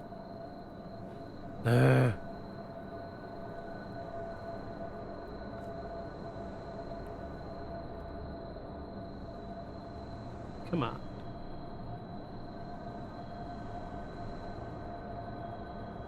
It's hard to find anything because there's like a B movie made about it.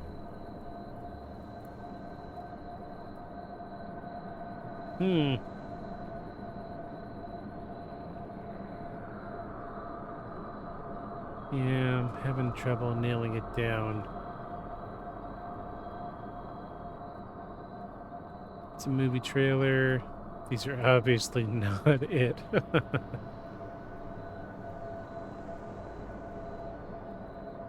Come on. Anybody, really? What curses on you people? Y'all are dumb. How you gonna tell me about a video from 2000 and we can't see it? I wonder... Reddit, right?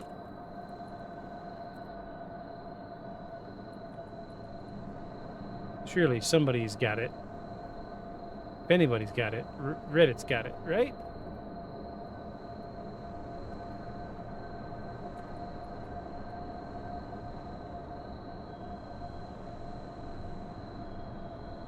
Okay, hold on. What's this?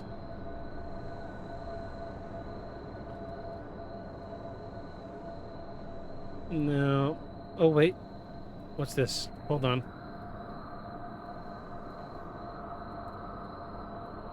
Oh, please. Oh! Oh!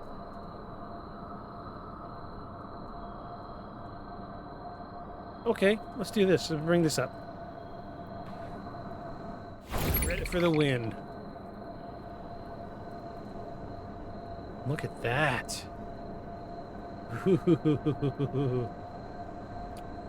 That's good. Good-ish. Good-ish, I suppose. Can I get rid of this? Oh, yeah, there we go. Check that out. Definitely bipedal. Definitely. I mean, but that could be anything, honestly. It's a shame that we don't have more. You know, kudos to Reddit. You guys did it. You guys did it. Way to go, Reddit.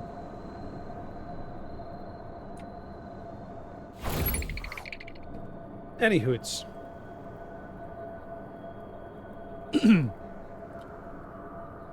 Some investigators hope the creature might leave behind physical traces, hair, scat, or blood.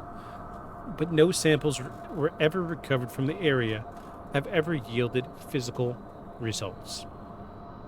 Footprints remain the most tangible evidence. Large impressions have been found in the mud and snow, some resembling oversized canine tracks with bipedal stride pattern, and in one case a set of prints crossed a frozen field, continued for more than 100 yards before vanishing at the edge of its tree line.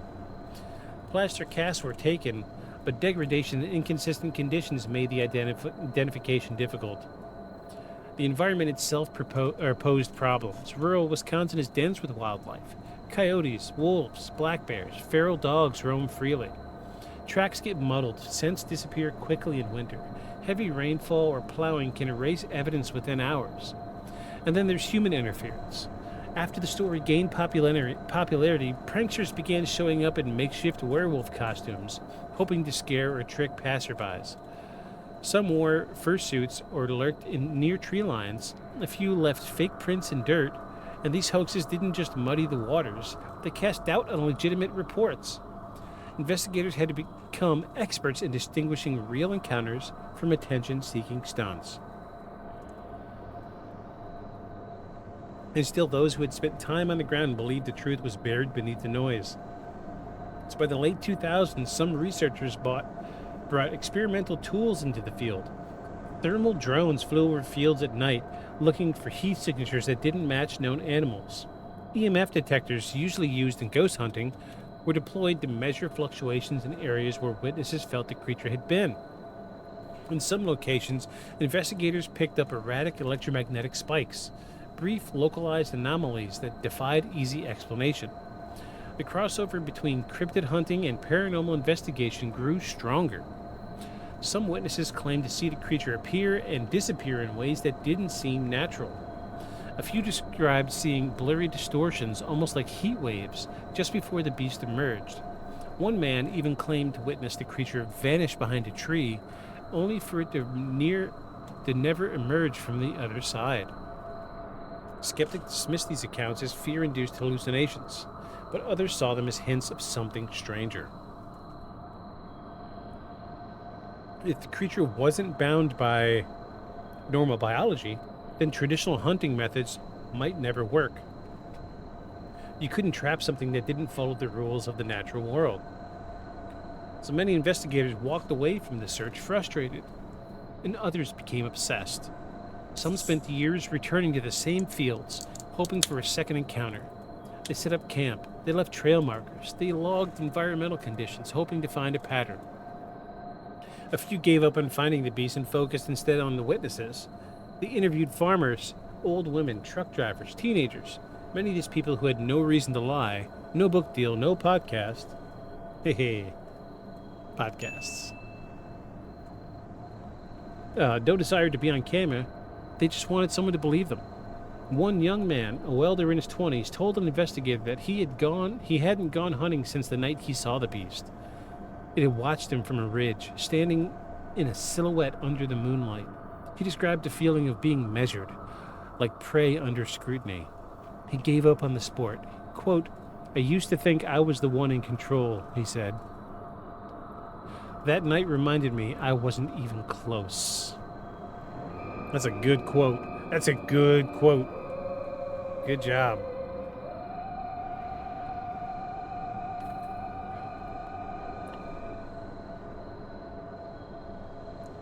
So the central mystery remained. If the Beast of Bray Road is real, why hasn't it been caught? Answers varied. Some blamed the size and emptiness of the countryside, and others pointed to its intelligence. It seemed to know when it was being watched. It avoided game trails and lights. It appeared in places with poor visibility and vanished before anyone could react. Some believed it could hear or smell the electronics used to track it. Others believed it wasn't entirely physical at all. The most compelling theory may lie somewhere in between. The creature appears too intelligent to be a simple animal, too consistent to be a hoax, and too widespread to be an isolated event. Whatever it is, it doesn't want to be found, and perhaps it's why it still hasn't been. Decades of hunting, watching, and waiting, and still no one has caught the beast. But maybe that was never the point.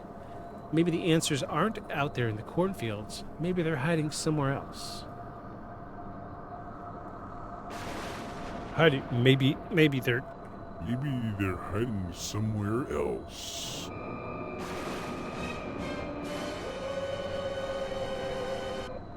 Yeah, sorry. I get excited sometimes. I love my soundboard. In our final act, we'll confront the possibilities. What is the Beast of Bray Road? Where does it come from? And what does it mean when hundreds of people, separated by time, distance, and culture, all see the same thing, standing just beyond the light? We're getting close here, folks. The last 15, 20 minutes or so, we're getting close. We are getting really close. I'm starting to form an idea of what I think the Beast of Bray Road is. I think once I lay down the foundation of what I think it is and explain, I do believe that you, the listeners, you amazing listeners, I think you're going to understand where I'm coming from. I really do. So we've come to Act 5, everybody. Act 5. Act 5. The shape and the shadows. What the beast might be. Act 5. Act 5, everybody. Act 5.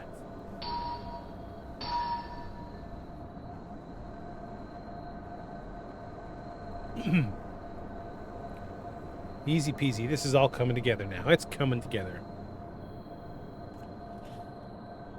By the time the last snows of winter melted off Bray Road each year, fresh reports often emerge. A pair of glowing eyes seen in the fog, heavy footsteps in frozen fields, slashes in the siding of a forgotten barn. These aren't just memories of a legend long buried. The creature never stayed gone, and the stories never truly stopped. But what do these stories mean? What is the Beast of Bray Road? Some say it's a surviving remnant of a lost species. It's an interdimensional traveler or a living archetype. There are those who argue it's a reflection, not just of the wild, but of something buried in us. To understand the beast, it helps to step back from the field and look through the field. I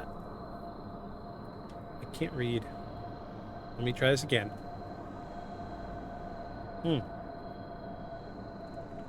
understand the beast, it helps to step back from the field and look through a wider lens, not just at what has been seen, but why the image of the creature, this upright wolf, continues to haunt us. So for those who approach the phenomena from a biological standpoint, the beast is exactly what it appears to be, a large, upright, canine-like predator. Cryptozoologists speculate that such a creature could be an evolutionary offshoot, perhaps something like,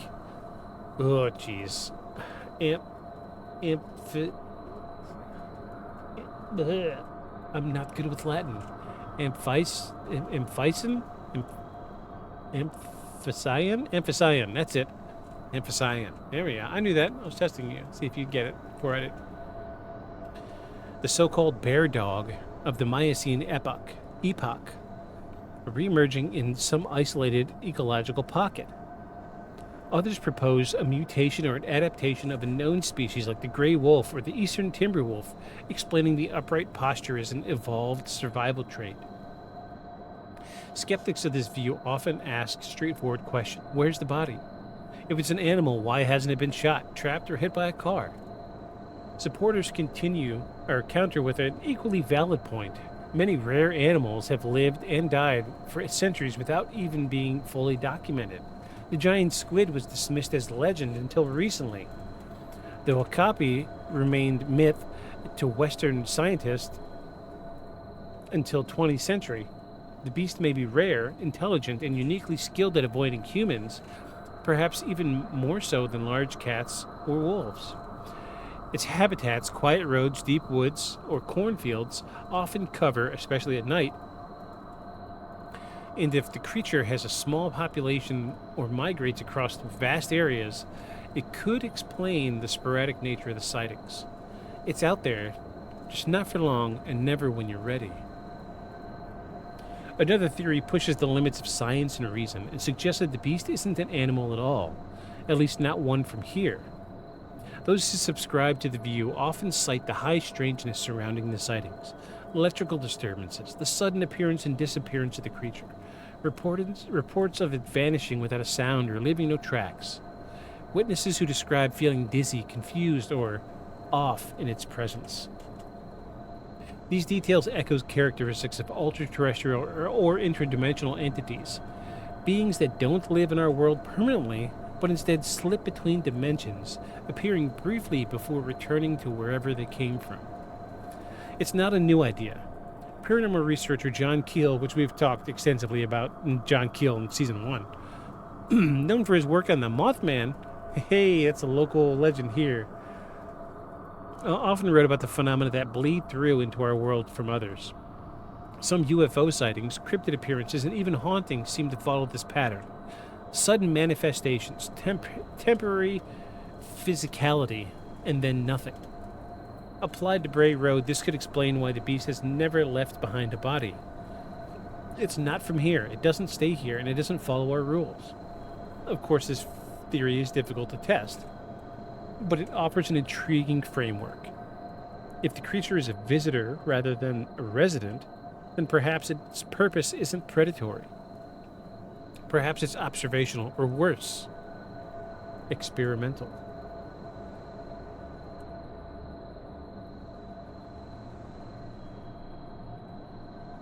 And then there's a deeper, more symbolic interpretation of the Beast of Bray Road. It doesn't deny the sightings or accuse the witnesses of lying. Instead, it examines why the creature appears in the form it does.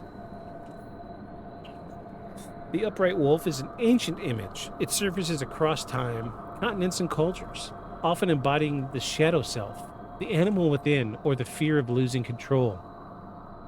If the psychology of Carl Jung, the shadow represents the hidden, suppressed part of the human psyche, the instinctual, emotional, and primal aspects of ourselves that society teaches us to ignore. And when people see the Beast of Bray Road, perhaps they're seeing more than an animal.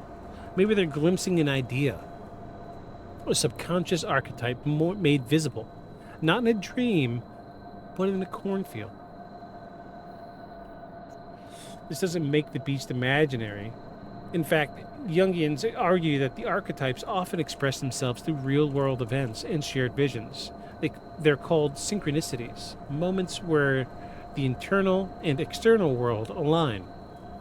The people who encounter the beast may be seeing a form rooted in both history and human fear, a representation of our own hidden nature, a mirror standing upright in the dark. But such a perspective doesn't explain the claw marks, the footprints, and the consistent behavior. But it gives those things meaning. The beast becomes more than a mystery. It becomes a message. And there's also the growing belief that the Bray Road beast doesn't act alone, not in the sense of a pack or population, but how it fits into a wider web of paranormal activity. In several cases, witnesses reported other strange phenomena before or after the encounter, including UFO sightings, ghostly activity, poltergeist activity. And in one instance, a family that claimed to see the beast near their barn also began experiencing electronic disturbances inside their home. Lights flickered, phones died. One child spoke of a tall man with a dog's face looking through a window at night. Ooh, that gave me chills. This pattern has been observed in other cryptid cases as well. Bigfoot researchers have long debated that whether the creature was purely biological being or something stranger, citing similar crossover events, lights in the sky, lost time, bizarre dreams. If the beast of Bray Road is part of this larger paranormal fabric, then the attempt to define it with a single label may be futile. It may be a symptom, not a cause. One face of phenomena with many masks. So whether biological, interdimensional, symbolic, or supernatural, the beast of Bray Road occupies a space that resists closure. No one has caught it. No one has proven its existence beyond a doubt, and yet the sightings continue. It's easy to dismiss these counters, to laugh them off as hoaxes or hysteria. But behind every report is a person who saw something they couldn't explain. A child who won't walk past a window at night, a man who gave up hunting, a woman who changed her route home forever. These aren't tales of glory, and no one gets famous from seeing the beast. Most witnesses keep quiet. Some only talk years later, long after the fear has faded. And even then, their voices tremble. The memory lingers, the uncertainty never leaves. That kind of fear doesn't come from a bad dream. It comes from an encounter that cuts through what we think we know about the world, which shows us something else. Something that walks like a man, looks like a wolf, and doesn't flinch when the light hits its eyes. The beast of Bray Road may never be captured, but its presence remains in the fields, in the woods, in the minds of those who saw it, and maybe in some quiet way, in all of us.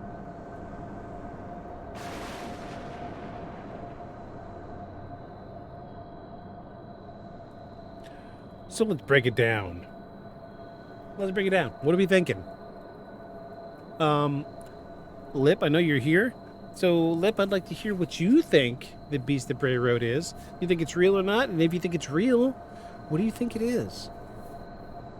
I have a really unique kind of idea about this.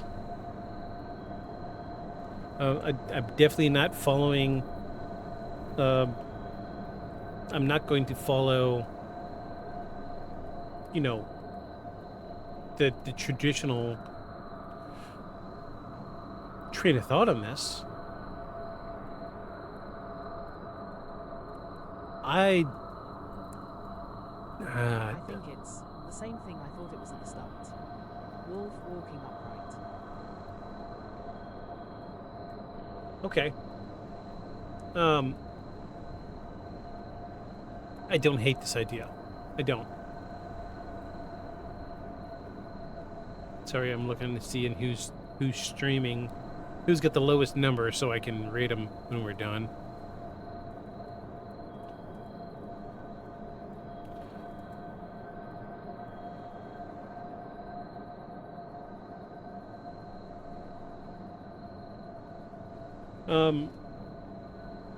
I think it started with the sighting of That wolf with the bad legs, the front legs. Let me see if I can find that zombie raccoon.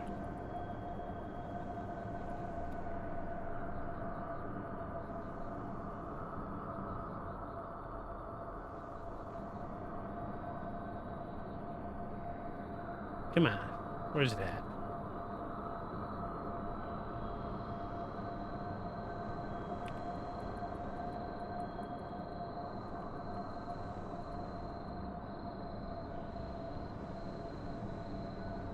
Well, those are all dead raccoons.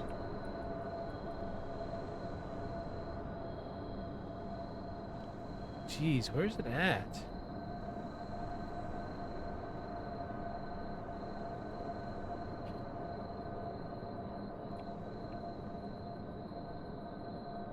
Really? Like, how did I have it on a stupid video? But no,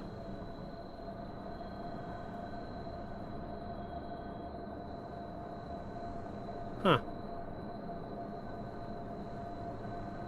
Yeah. Wild. So if you dig back, I want to say it was earlier here in Season 2, back when we were doing the Rapid Fire episodes, we actually saw the original video of the raccoon with its, like, front legs exposed. Ah, geez. Surely I can find it, right?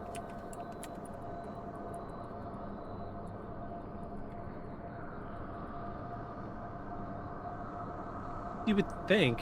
Oh, geez, is that it? Oh, yeah. I found the TikTok. Hold on.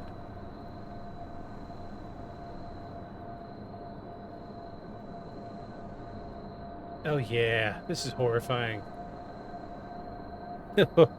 Trigger warning. If anybody watching doesn't like,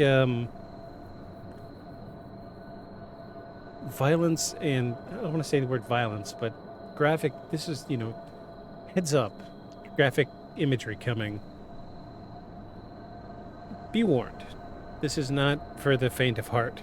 I'm gonna wait till this video starts. Here we go. Check this mess out right here. This raccoon is missing the front of its face and its two back legs. And he's still alive. Oh, geez, what a horrible, horrible life. Oof. It's rough to look at. It really is. So we see in a raccoon this is possible. So who's to say that we're not seeing something like this, but with a canine-like creature, right? And this was the first sighting.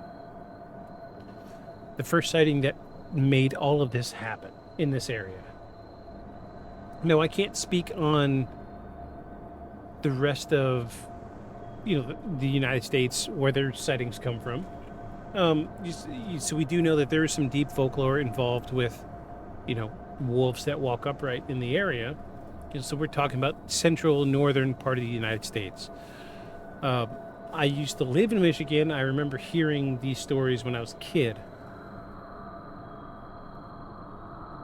But I don't think that, like, they affected me the way this story has. All right. I'm getting scatterbrained here. Let's start at the beginning. We have the initial sighting, and it's probably a wolf or a dog with his front legs messed up, and he learned to function, move around without his use of his front legs. So I would assume it hurts to walk on the front legs that were messed up, like that zombie raccoon we just saw. Something very similar to that. I assume it does not feel good. And we know, think about all these, you know, these uplifting videos on Facebook, Instagram, whatever, of dogs with two legs they manage to get around just fine on two legs, don't they? It's not uncommon, I don't think, but I feel like maybe this dog had sustained some type of injury, and this was the initial sighting. However, the later sightings are a little hard to nail down. We've got sightings that go up to a tree and disappear behind a tree. I don't know how to explain that. The podcast I listened to today, let me pull it up. I want to make sure I get this guy's name right, because it was terribly interesting. It really was.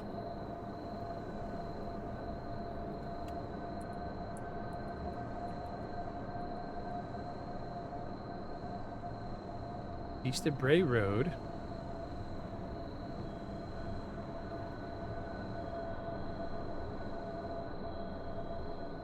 Come on. Where's that?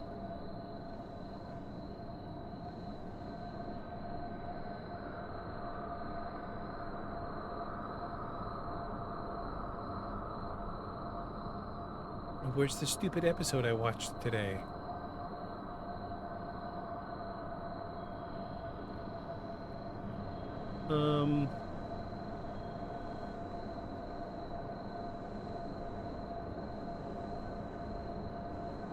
No, not that. Not that. Oh, here we go. I need this guy's... Oh, sorry. I just gotta get this guy's name. Lee Hampel. Lee Hampel. Okay, so this guy interviewed Lee Hampel for this podcast, and Lee Hampel apparently owned a large piece of farm property on Bray Road in Wisconsin. So his story goes, when he bought the property, him and his wife didn't know anything about the Beast of Bray Road. Didn't know anything about the folklore behind it, anything. And it was one night, like a spur-of-the-moment thing, he had to get his hay cut and get it wrapped for the night because there was bad weather coming. Had to get your hay wrapped before the weather comes in because wet hay goes bad. So he brings some guys in on a Sunday night, and while they're all sitting around afterward, having beers, they're talking about the werewolf at his area. He's like, what are you talking about, the werewolf? So they catch this guy up on the story of the Beast of Bray Road. And it was like 2 days later, he sees the one I was telling you about earlier in the episode, where the eyes were watching him as he walked away. So he also had stories where he was missing time. So he would go out, see the creature, and then while he was out, he would call somebody and say, hey, I need you to come out here because I just saw this and I need you to come look at this. Thinking it's 11 o'clock at night or something like that. And come to find out, it's like 1 in the morning when he called. Well, he's like, no, it was like 11 o'clock. They said, no, you called at like 1:30. So dude pulled his call log and saw that he called at 1:30. Says, like, that doesn't make sense. I walked out of my house at 11 o'clock, saw the thing. 30 minutes later, I decided to call you. He's like, well, you called at like 1:30 in the morning. And he could not put it together. He's got like 2.5 hours of missing a time, something like that. And then, later on in the season, there were some strange sounds out in the pasture. So he sends his farmhands out to go check on the cattle. And the guys show up. They're like, hey, sorry it took so long. We got stuck out in the... He's like, we've only been gone 45 minutes or so, but, sorry it took so long. We got stuck out in the pasture. Wheel got stuck in the mud, all this other stuff. He's like, no, you've been gone for like 2.5 hours, bro. He said, no, we were only gone for like 45 minutes. He said, no, it's like 4 in the evening now. They're like, no way, we were only gone for like 45 minutes. So between the owner of the property and his hands that work on the farm, they also have 2 different accounts of missing time. He has reports of his vehicle failing while driving on Bray Road. We have multiple first-hand accounts of electronics failing, vehicles failing, lights failing, a bunch of different things. So what I'm seeing here is the consistency more with extraterrestrial than cryptid. So this brings me to something I said earlier. Are we dealing with something that might be interdimensional, and we're just... So by the time we're dealing with something that's interdimensional, we already have the preconceived idea that there's something weird in this area. And our mind, our mind is really good about filling in the blanks. Our brain will see something and go into a pitch black room and you will see shapes moving because your brain is trying and trying and trying to bring some type of visual context into your perception. So who's to say that these guys aren't seeing some weird stuff that might be interdimensional, but it's being seen through the lens of the Bray Road beast. So we're going to touch on something that I talked about early in season 1.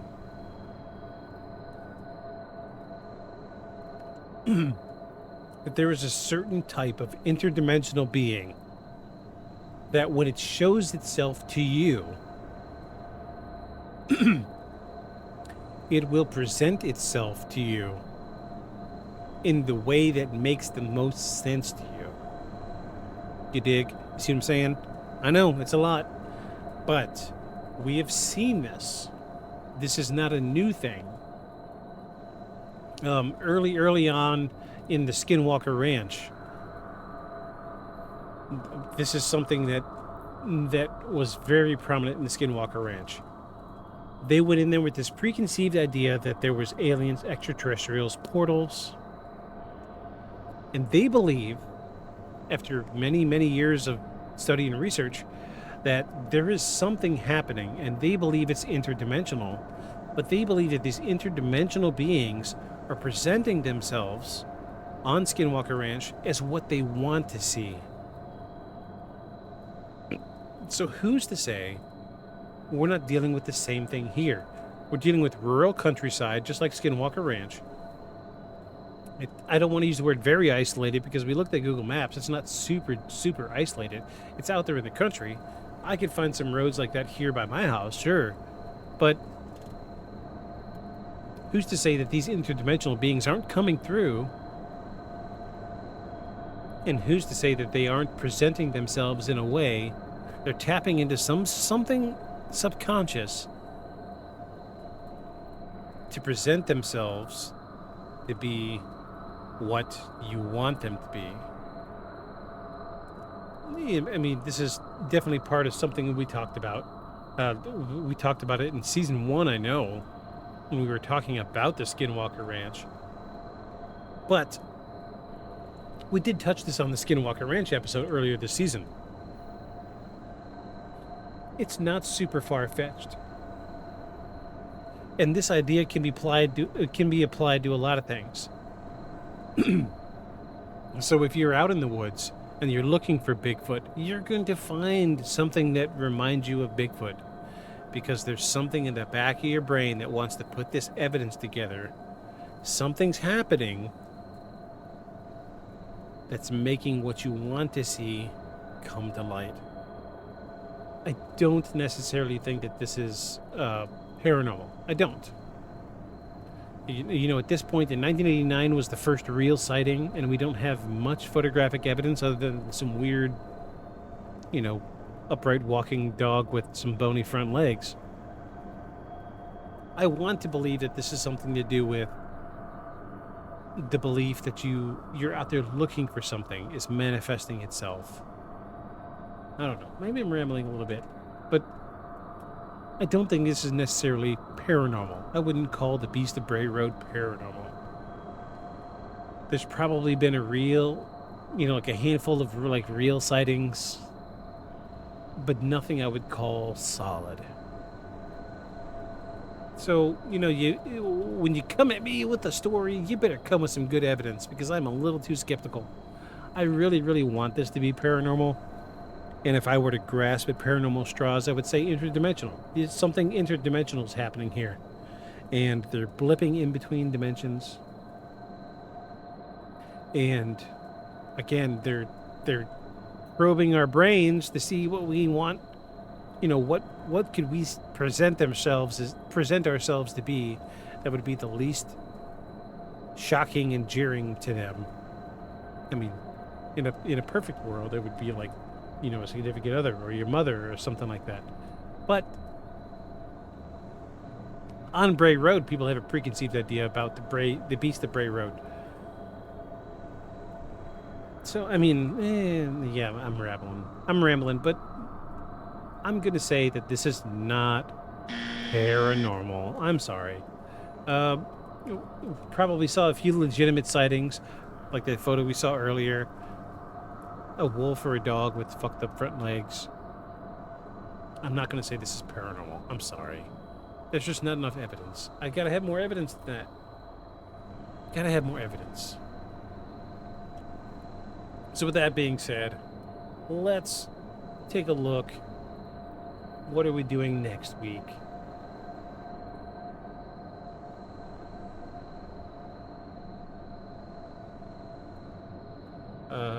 Let's see. What have we done recently?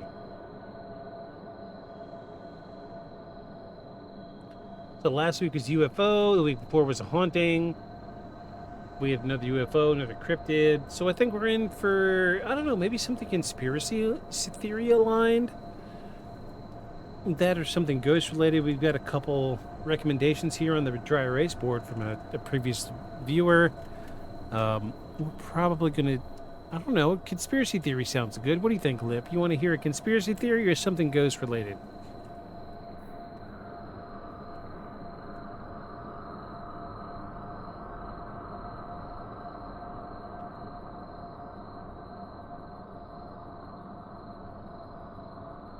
I think, yeah, I don't know what I think. I'm yet to make up my mind.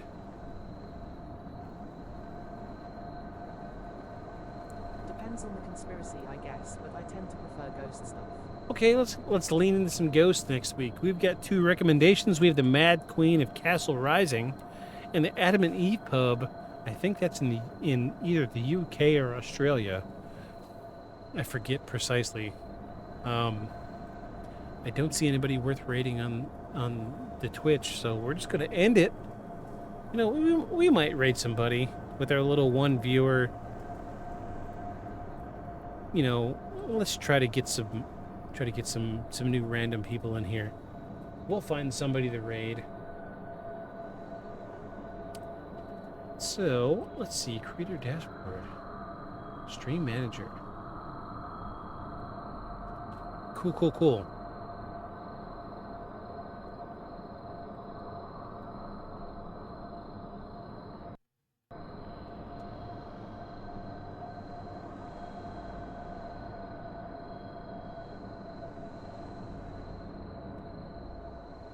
Let me,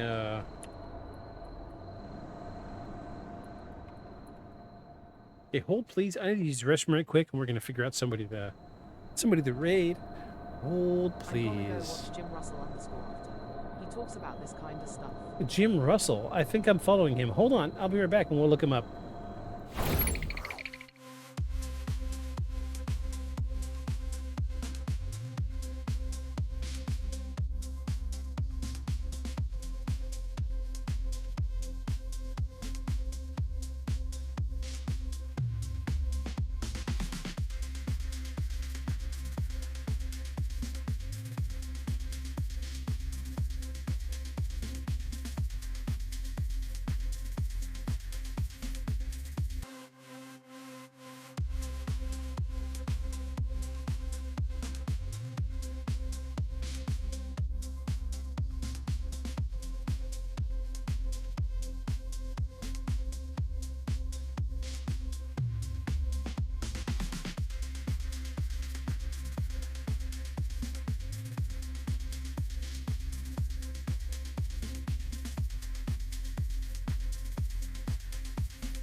Okay, I'm back. I'm back.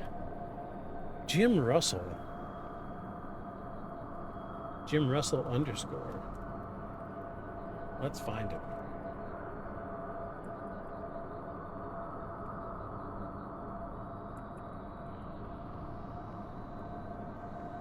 Let's do it. Let's rate him. We're gonna rate him. Cool, cool, cool. He's got a lot more viewers than me. He's doing pretty good. Hey, all right, cool. We're gonna rate this guy. It's a channel I didn't know anything about. I am not subscribed. I'm not following. But I will follow. I'll watch for a little bit afterwards while I get everything wrapped up. But before that, I do have one tiny little bit left to read. Before I go, I want to say thank you. Thank you, Lip, for being here. Thank you again for your 3-month in a row subscription. I really appreciate it. Thank you so much. Thank you to all our new followers on YouTube. You guys are amazing. We did almost 200 views on the live. As always. We did almost 200 views in the live stream. We were live streaming from Friday morning up until just an hour before we streamed tonight. Great numbers. I'm so glad everybody came through. We got some activity in chat. I respond to as many people as I can as I catch it. Thank you, everybody. Thank you, Lip, for being here. I'm glad you're here. You were my community, Lip. In 20 years, we're going to look back on this and be like, hey, Lip, you remember when you were the first one that was there every single week? I remember. I thank you. I thank you so much for being here, Lip. But we do have one tiny little bit left to read. Our closing little monologue before we raid Jim Russell underscore.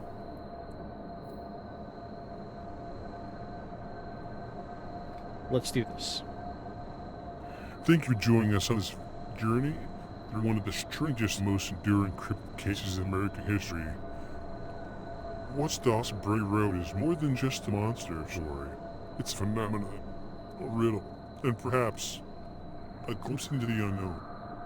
We may never fully understand what walks in those fields in Wisconsin, but one thing is certain. For the people who saw it, the beast is real. And for the rest of us, it stands as a reminder that the world is still full of mystery.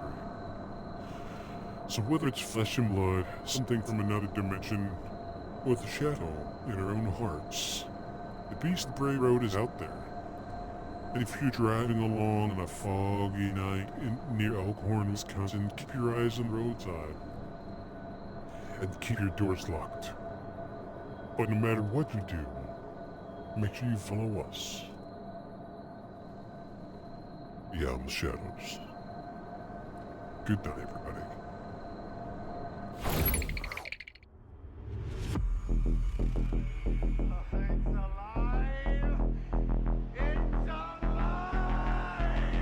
A creature like that.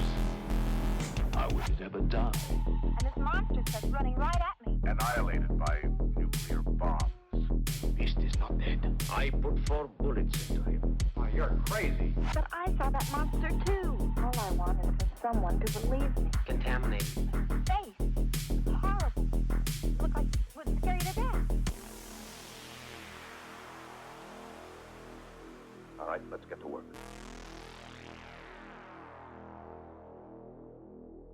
Beyond the shadows.